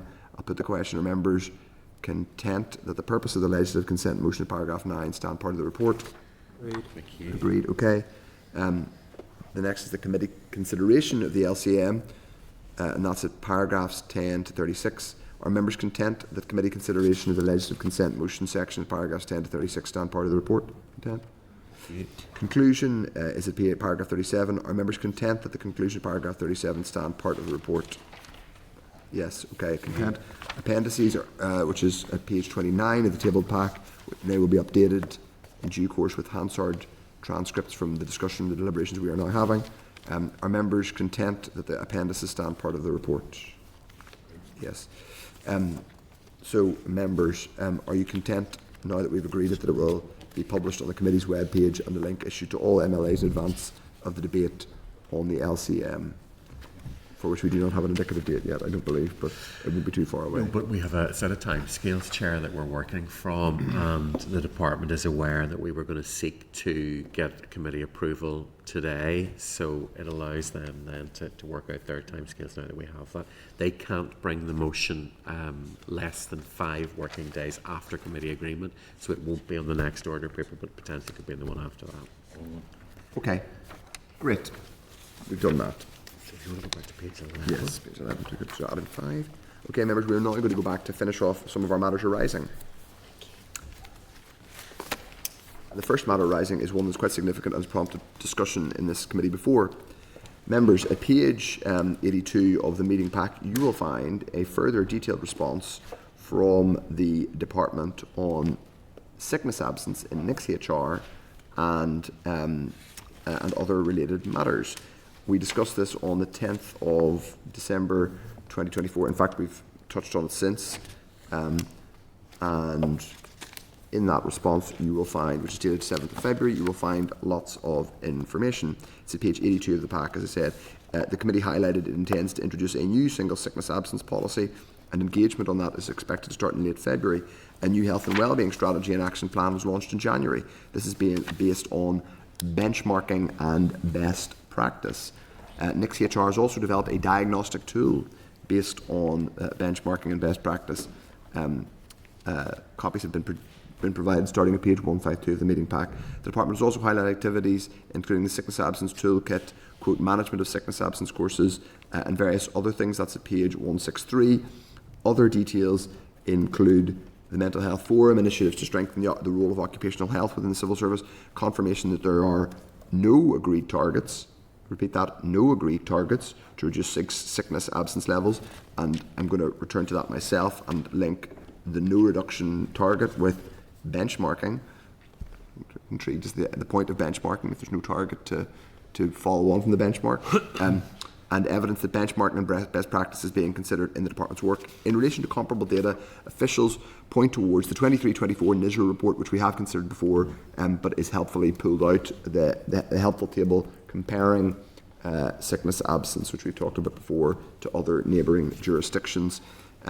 However, caution is urged, this is by the department, given that, quote, without detailed published methodologies from these organisations, it is not possible to assess comparability of these figures to the NICS. However, some public sector comparisons have been provided again for the committee.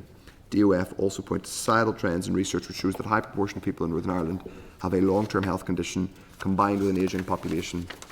The department, and also there's an age profile in the Northern Ireland Civil Service.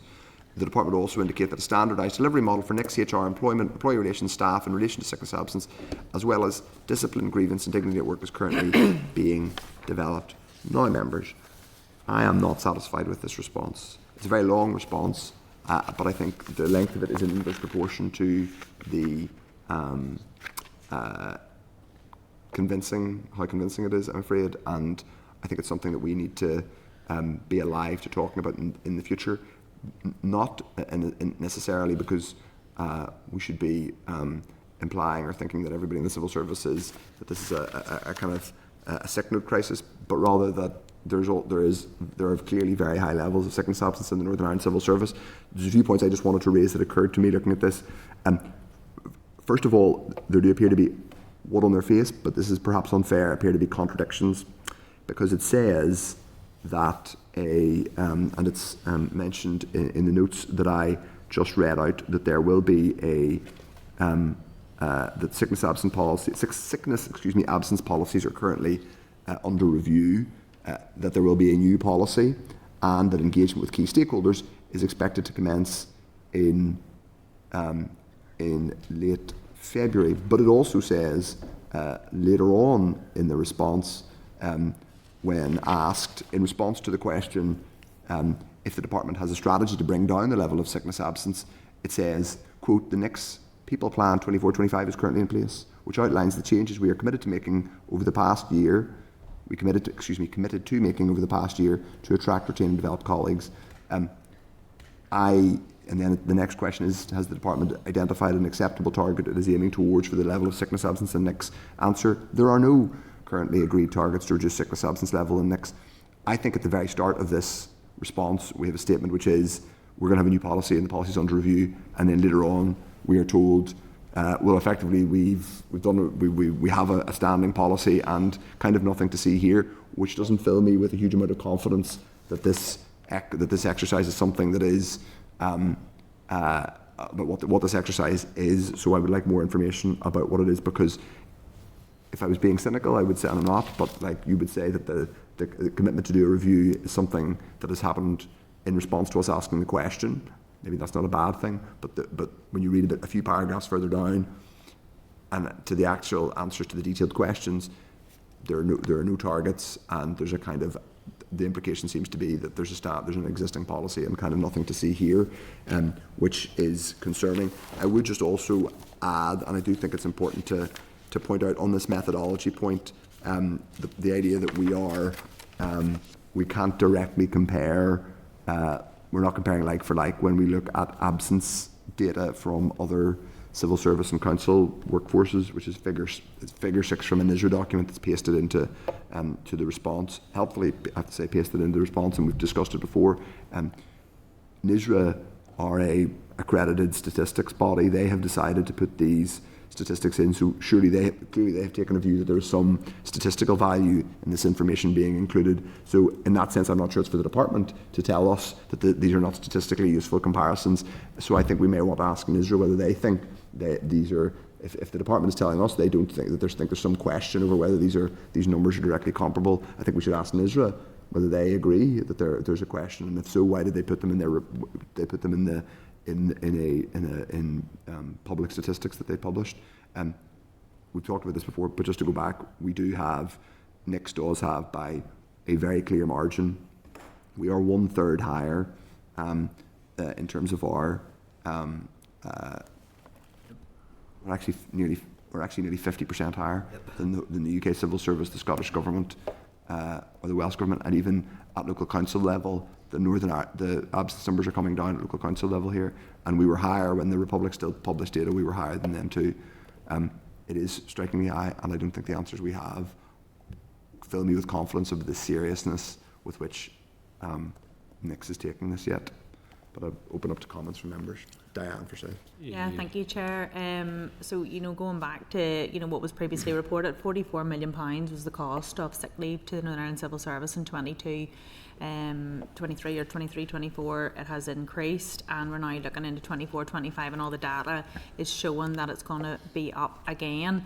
And I think, again, we're just looking into this situation where we are sitting as Finance Committee, looking at the finance perspective on it, but there is a real lack of any sort of accountability across any department here. So we're individually looking at departments themselves who have levels and costs of sick leave within their department, which ultimately they are responsible for. But whenever myself and colleagues have raised questions with the departments, they refer to the fact that this is HR shared service. So it's a Department of Finance problem, as in the Department of Finance oversees all of the HR for the civil service, so they're responsible for all of the sick leave.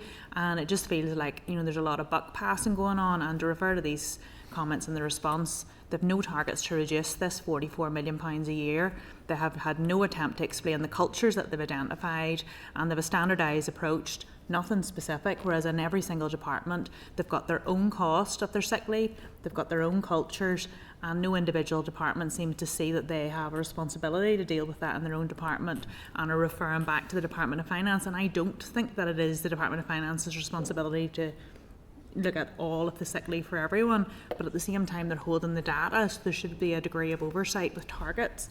And I think we had it in previous sessions where I think there was about 150 staff that are actually employed as business partners with the individual departments. What is the point of that if the shared service isn't working with, Department of Education, Department of Economy, business partners to say, this is the level of sick leave you have, this is your cost, what are your targets, what are you doing about it, what are the cultures that you have in place? So I think in terms of this, obviously, we are dissatisfied as a committee with this response, no targets, no reduction, huge cost, but just to recognise that it's not all down to the Department of Finance. And I would propose that we ask that every single committee identifies and ring-fence the cost to their department and asks them what their targets are there, and that they're reporting back to Department of Finance. But I also do think that it's important to, again, just to highlight lack of oversight of this. Just because it's sitting as a shared service doesn't mean that it bounces to the centre and then nobody looks at it. It is the responsibility of the individual departments, but there also is this, responsibility in terms of oversight and reporting and taking some sort of action, because, we're at the start of this session today, we were talking about, 40-50 million pounds of increases that we're going to be looking at in the core civil service in terms of costs. This is the amount that we're seeing the increase in terms of the cost of the sick leave here, so it's really, really significant. And I think that we need to be highlighting this and pushing it out to every committee, as well as pushing back on our own shared service to say what are they doing in terms of targets here with the business partners. I'm going to make a proposal after I take over to hear from other members, but thank you. So Steve Aiken and then Paul Frew. Yeah, first of all, I'll certainly make a declaration of interest, because I'm representing the interests of prison officers, both serving and retired. Just through the chair, one of the things that's very clearly, and I thank NISRA for its data, some things are very stark, and it's obviously, if you look at the data, it's the Department of Justice is the one department that really stands out. And even though the department hasn't desegregated the figures down to prison staff, NISRA's figures show that prison grade staff have the highest incidence of long-term sickness absence. And also, if you look, there's a very stark figure of a 49.7% increase in prison staff days lost due to mental health issues. There really is a significant problem within the prison service, which I don't think it's either highlighted or is given sufficient weight by anything from NICS-HR. And time again, we have asked for NICS-HR to put special emphasis on the prison service, yet by just treating them like any other civil servant, it's obviously not working, and the NISRA figures are showing that out. So again, my concern, and what I would like to ask through the chair and ask the committee to do, is I would like to have the prison service figures specifically laid out in comparison to do that as well. And they should be able to do that because they pay them at a particular grade, so they should have no problem with access to that data. Just when it says, I am content for us to ask for statistically useful information. I think we will at a certain point have to guillotine looking at very specific workforces, because that is the job of the Committee for Justice, just to be like, and I would be saying the same thing if we were talking about EA staff, or I recognise there are issues that you have highlighted, but we do have to at a certain point recognise that we are not the Committee for Justice. But I'm content that we can ask for them to disaggregate that, because when members ask for information that they find useful, if it's not going to burden the committee, I don't mind us asking for it. But just to put on the record, I don't think we can totally devote lots and lots of time to one specific workforce. That's not to say that there aren't issues. But I will make a proposal. Chair, just for your indulgence, yes. I'll just make a clarification of this. The reason why this is important, because every other department that's always been laid out says this isn't an issue for our department, this is for the Department of Finance, because it all comes under the Department of Finance. Because the Department of Finance is centrally responsible for NICS HR, is actually responsible for the HR for all departments. That's why I'm asking a specific question, and that's why it lies within, regrettably, that lies within this committee. This is something we're going to do. They are and they aren't. This is part of the they are and they aren't. They are strategically responsible, but not operationally responsible. And there's clearly a gap, and that's one of the things we need to establish. But as I say, we just need to. It's again like with some of the banking stuff, and we do need to try and focus our own energy where it's most productive. But I'm happy for us to request specific information. Paul through. I think it's a really serious issue because there are people working in our civil service who are sicker than anywhere else in these islands. And that is not right. That cannot be right. And we need to be able to support these people and our people in our workforce. And it's not just about the finances of that. It's actually the human side of that. We got the table a couple of weeks ago around the percentage of working days lost compared to temporary promoted staff and not temporary promoted staff, which I find absolutely fascinating. I then endeavoured and took the time to ask every department what they thought of that with regards to their specific figures. The office came back to say, oh, this is just a Department of Finance question, so one question is opposed to them all. I says, no, I want every minister to see this. And so they begrudgingly put it through to every department. Every department that has responded to me has said basically the same thing. My department has been advised there are no analysis being carried out on this. So this has been firmly placed in the it is what it is box, and none of them are trying to alleviate the pressure and the problems on our workforce whereby our people are sicker. And it's not right. And I think, well, put it like this, if I was a minister, I would want my department to be the most efficient and effective. You would want a healthy workforce in order to do that. And imagine if you were a minister of a department and you had got your department figures down, that you were a complete outlier and you were saving so many £1 million because of it. Surely that's something that ministers want to strive to. So I think there's a real issue here. And the only reason why we're discussing it is because it falls on the Department of Finance, where I want to know exactly what each minister is going to do for their own workforce. Yeah. Well, I think it's also worth saying that one of the things that have been discussed, I think, are positive, if I recall correctly, is that temporary promoted staff were more likely to take more sickness days because they were stressed. But actually, the statistics is the opposite. It's less. They're taking fewer sickness days. So it's not. That's a fairly clear. So right we need to. So members, what I'm going to propose is that there are specific bits of information we can ask, but we have a lot of information now. It's not so much that we need more. We need more information to do our homework. I think we need to take this forward in terms of scrutiny. So. Can I ask that we have a think about, or the clerk staff have a proposal in terms of a future evidence session for us on this? I think we should take this very seriously. I'm not saying we should immediately invite the head of the civil service, but I don't think we should rule that out at some point in the future, because I think this is a serious enough matter. And it relates to broader structural questions about the performance of the Northern Ireland civil service. I think it's I don't know if it's a leading indicator or a lagging indicator, but it certainly indicates something that is that is an issue. I do want to just find from NISRA whether they endorse the view from the department that these aren't comparable, because why would you do it? Why do they put them in the statistical? If statisticians aren't comfortable that information is not statistically. That it's not a statistically defensible thing to present, they wouldn't put it in a release because they have quality assurance standards to meet. So I think we should ask that question. And I think we should have a think about a future evidence session on these matters. People are content. Deputy Chair. Yeah, like I did make a proposal, and I'll make it again, that we, highlight and ring fence to every committee that there is a cost to their sick leave, and could they be bringing that up with permanent secretaries and senior finances and HR as to what the action plan is in terms of cultures and specific issues, human issues, as my colleague raised, as to what's going on in their own departments. I intended to summarise that. Yes, I think it's a good thing to do. We should do that too. But I also think we should write to every committee to flag to them the seriousness and say that it's something that they should be giving attention to. And obviously people have put on the record issues around the prison service. But I also think we should, as a committee, think about this as a future, not necessarily big inquiry, but certainly future evidence session. And we've had Nick's HR in front of us before. I haven't always been totally convinced about some of their views on this, but that's to be respectful, because they are clearly doing work, but we're also a stakeholder in apparently this review which is going on now, so hopefully they'll want to come to us. Chair, it might just also be worth flagging up that we have been sending out a lot of the data that we've been getting out to committees.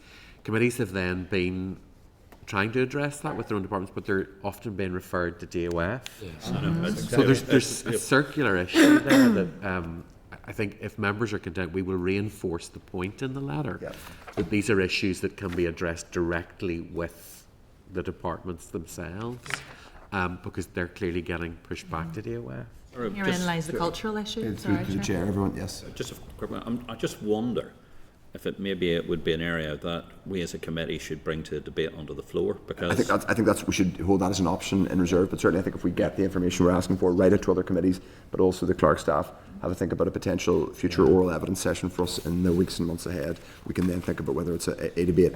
I do think we have a job to do. It is an overarching part of our strategic brief in the Department of Finance, but clearly that's not stopping other committees getting information about workforces under their department. Okay, members are content, we have those actions and we'll move forward. The next agenda item relates to the Northern Ireland Open Government Network.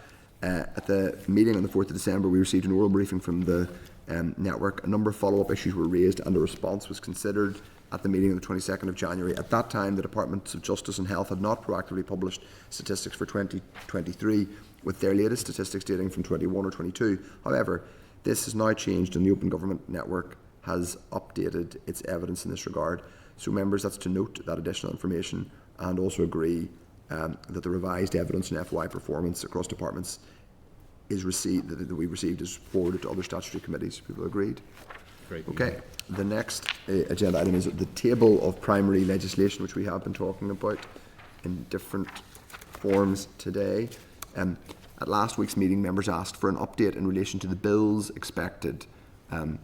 The table contains that. We have 4 bills there. One is green, which is the deaths, stillbirths and baby loss bill, which says its introduction is planned next month, March 2025.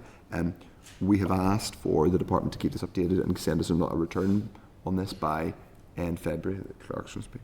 Chair, yeah, we have an end February return, and I understand from the department that will be more meaningful. I think what they mean by that is... Some of those ambers may become either green or red, because amber is kind of not very useful at this point. I'm assuming that's... I mean, just maybe I'll bring the deputy chair now. The challenge is when you're this close to an actual deadline, amber is not a meaningful... Like, amber makes sense if you're 18 months out or a year out from something. If you're amber and something's supposed to be introduced next month, I think you should be fairly clear. It's either definitely going to be introduced next month and so it's green, or it's not and it's red. Deputy Chair. Thank you, Chair. And yes, in terms of the colours, I think that it should be red, given that it said that it was expected by the end of January, and we're in February. So really, it's failed to meet that, hasn't been brought where it's supposed to be, and whether we get an update or not, I feel like now it should be red.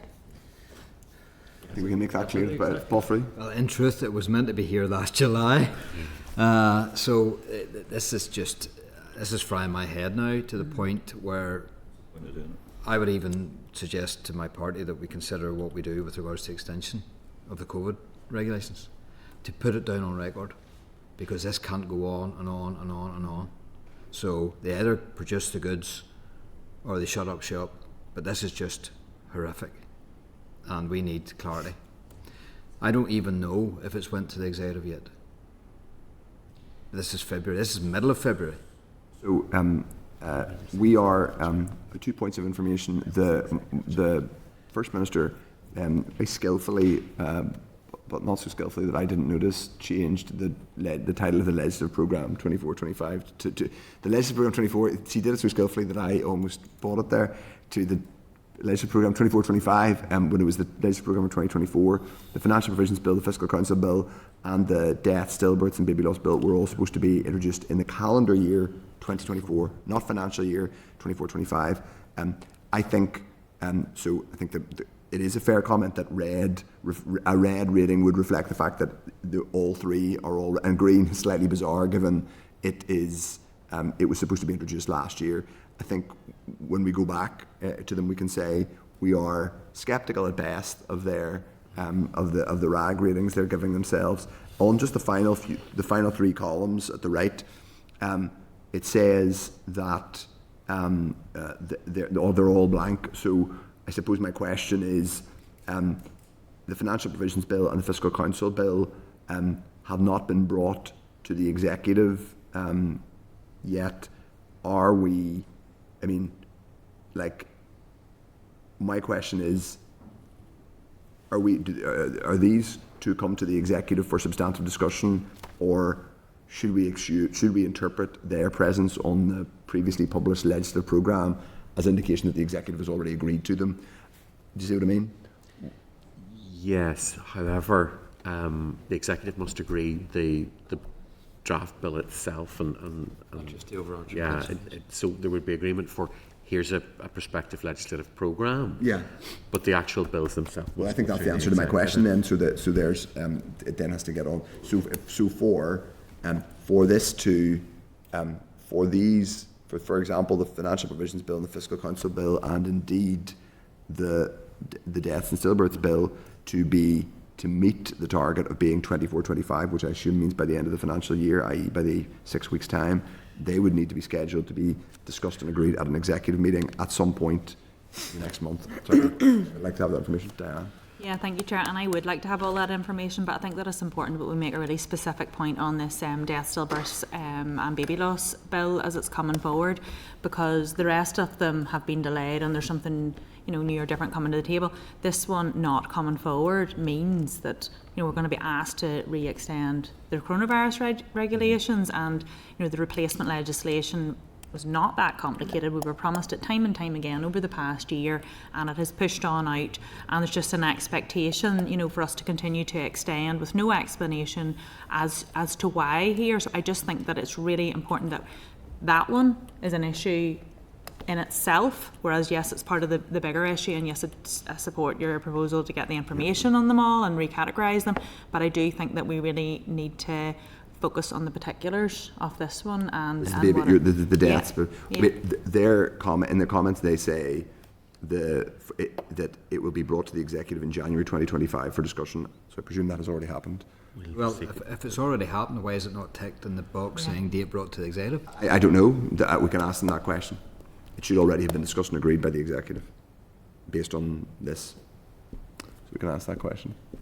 Okay, we'll ask all those bits of information for next week. Can I just ask one question, Chair? Yes. When do the extension of the regulations, when are they due to expire? 16th of March, I think. Yeah, I think you're straight on there. See that bang? What would be I was going to say March. What would be the push up there on the COVID rates? What would be the process, Chair, in terms of when would those extension requests required to come to committee and then get to the timetable? We would actually start to anticipate that being flagged up to us now, in terms of bringing a rule for that. Yes. And so, and let me be clear, Chair. I have no problems with extending this whilst we are going through a process of deliberation on a piece of legislation that makes it permanent. But we have not got that yet. We were promised it, and we're going to get to the point where we're extending again in March, and we have yet to see the bill. Okay. And that's unacceptable. I think we have all those questions to ask urgently of the department. Okay, great. Now, the next agenda item, we're close to the end, is from the Committee of Economy and relates to correspondence to the department regarding investment activity and city and growth deals. That's at page 6 of the tabled pack. Economy Committee has written to the Finance Minister regarding the inclusion of tracking information for capital projects in the monthly investment activity reports produced by the Strategic Investment Board, in particular city and growth deals. This committee has been copied into correspondence for information and can expect to receive response in due course. So members, that is to note, unless anybody wishes to say anything about it. Okay, now we are moving on to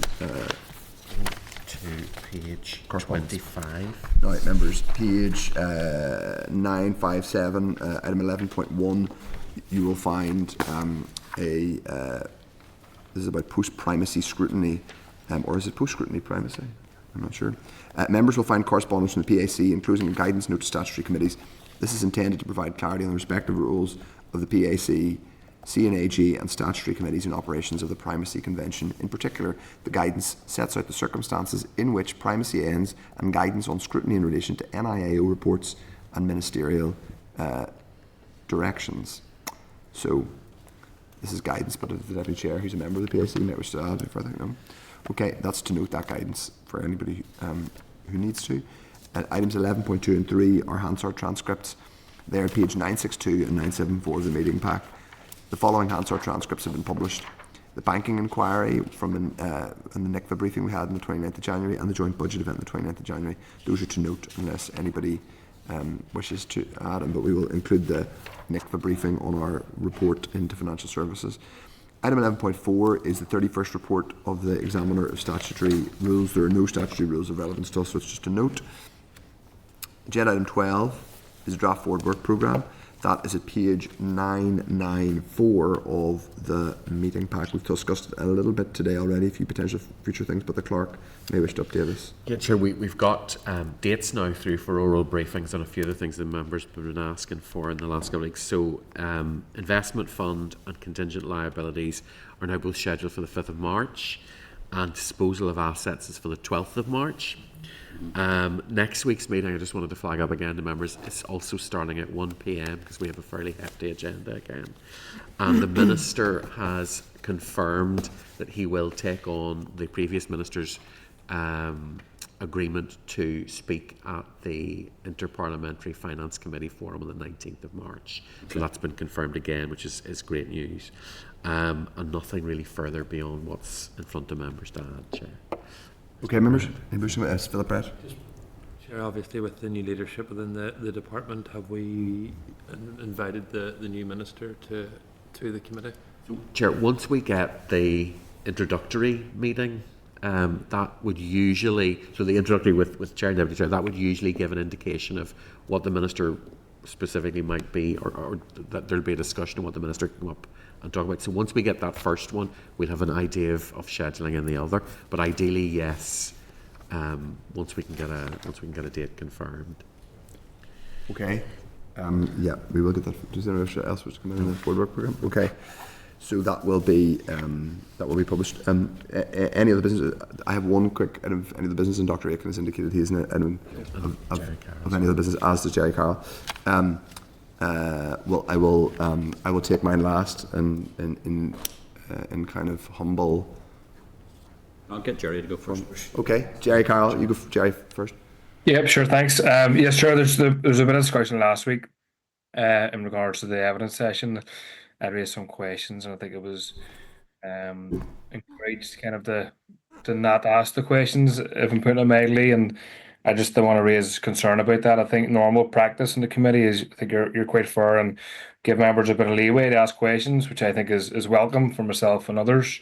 And I just want to put on record that I was concerned about that, and I hope that it's not a change of direction, and I hope members aren't discouraged from asking questions, especially when it's related to what we're discussing. So I just want to put that concern on the record. Thanks. Fair enough, Jay. You're perfectly entitled to put it on the record. I think I have a record of giving members possibly too much leeway at times in terms of asking questions. But your point is noted. I think the only thing I would say is less in terms of members' questions, but sometimes when we're seeking information and trying to draw, I have to attempt, because I also have to bear in mind that the clerk staff have a certain amount of hours in the day, and we do give them a lot of work to do. So if ever I draw things to a point, it'll only be in relation to us focusing on our work. I rarely seek to curtail members' ability to ask questions. And in relation to the questions you were raising, perfectly happy for you to raise them. And indeed, I think we've got additional information from Dr. Meehan on that stuff. And I think that's Chair as well. And there'll be more to come. And I'm perfectly happy for people to ask those questions. And often people will ask questions that are more of particular policy or indeed political interest to them than other members in the committee. And I think we all need to, and I certainly respect that people are on this committee and that we all have jobs of scrutiny, and indeed we're all politicians and we're all entitled to use this committee to ask questions that matter to us and the people that elect us. So your point is, you're totally reasonable in putting that on the record. Dr. Aiken. Yeah, it's sort of, Chair, I'm saying this with as great as quiet because obviously we've heard recently about some of the things that PAC have been involved with the head of the Northern Ireland Civil Service, and particularly Neil Gibson. And one of the things our committee have been involved with is looking at civil service reform, and particularly to do with RHI and the COVID inquiry. And I'm afraid to report that sort of looking at the evidence session and what was coming out from the well, I think the language from both Jim Brady and Neil Gibson was quite unacceptable for members who are trying to do their job. And actually then to bring out a member of the FDA to attack a member of the Public Accounts Committee, I think sets quite a dangerous precedent. And it fills me with concern because this committee here is responsible for Northern Ireland civil service reform, and we haven't seen very much of it. Indeed, I think the PAC have pointed out the fact that some of the areas of reform are very, very lacking. I just want to put on record that I'm feeling a large degree of disquiet about this, and I think at some stage we need to get the head of the Northern Ireland Civil Service back in front of this committee to explain in plain language what reform that they have introduced, because quite frankly, the more evidence I hear, I see there's precious little. But I regret that I have to say that, sort of, Chair, but that's my perspective. Okay. Well, your comments are duly noted. I think it's worth just putting on the record, first of all, probably in process terms, there is an ongoing PAC inquiry in relation to that. The PAC has primacy in the matters that investigates, and so it wouldn't be right for us to get into detailed discussion about PAC evidence. I would say in general that I think it is very important that the head of the civil service and indeed permanent secretaries continue to engage with our committee on the importance of civil service reform, and I think some of the discussions we've had on sickness absence highlight that we take that part of our scrutiny responsibilities very seriously. And I suppose from my perspective as chair, they can expect to be hearing from us in the future and should expect an invitation. I'll bring the deputy chair. Yeah, thank you. And again,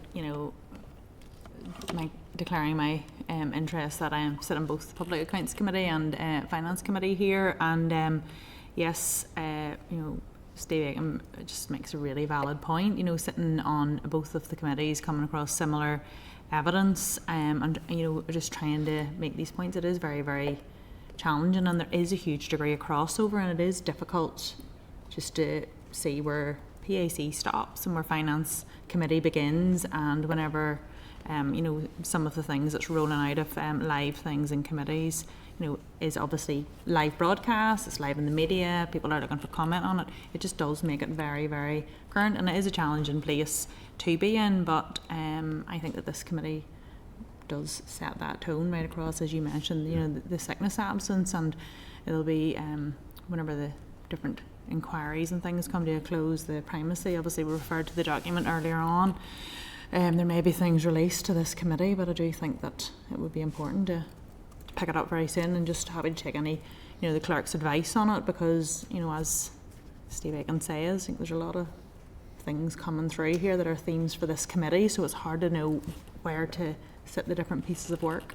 Chair, part of that I think is the fact that we did do a fair bit of work before PAC picked up their primacy in this, so that there is a pause, if you like, on what this committee's done that we will pick up as soon as PAC has released the work that it's going to do. Then this committee will go back to picking that up, because it's pretty much on our strategic plan, it's on our work streams.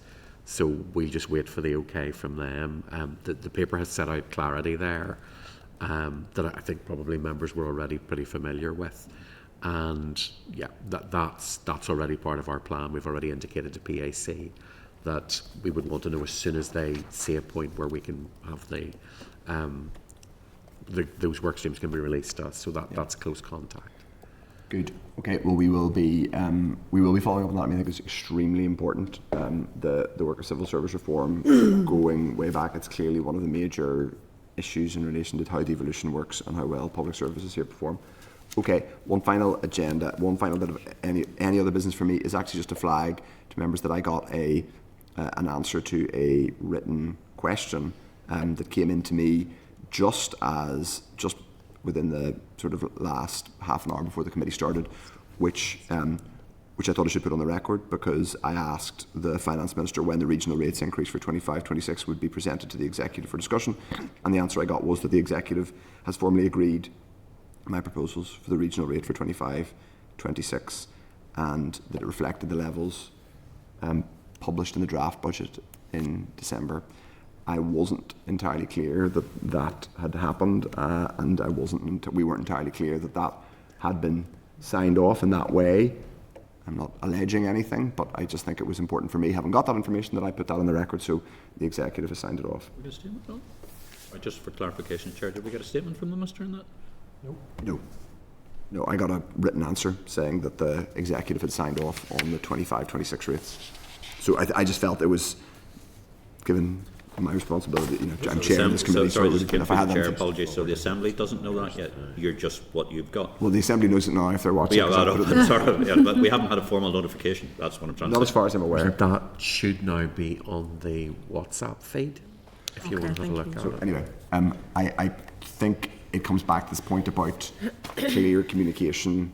I think we've had now a couple of, so the January monitoring round happened just after we broke up for Christmas, so there were no oral questions in the, we got a briefing, I think, before it came out in this committee, but it was before the actual, and then we had one in the new year.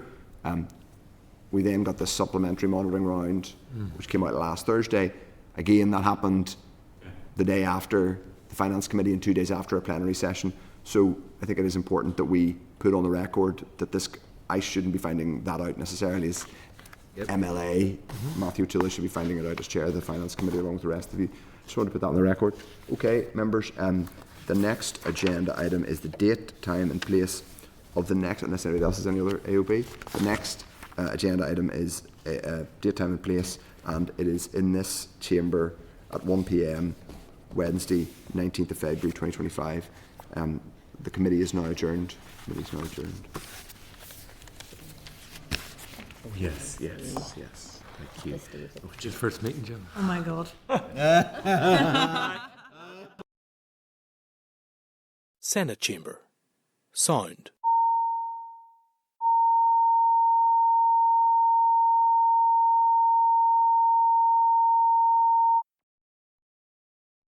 Senate Chamber. Sound.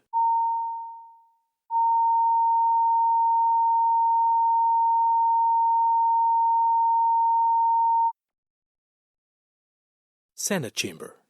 Sound.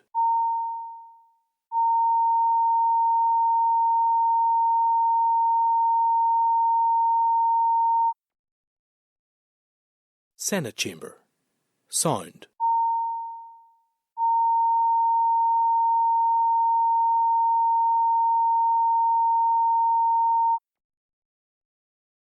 Senate Chamber. Sound.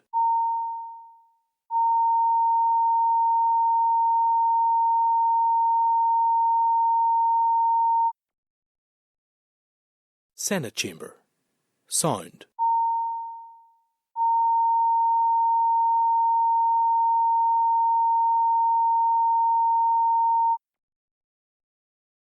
Senate Chamber. Sound.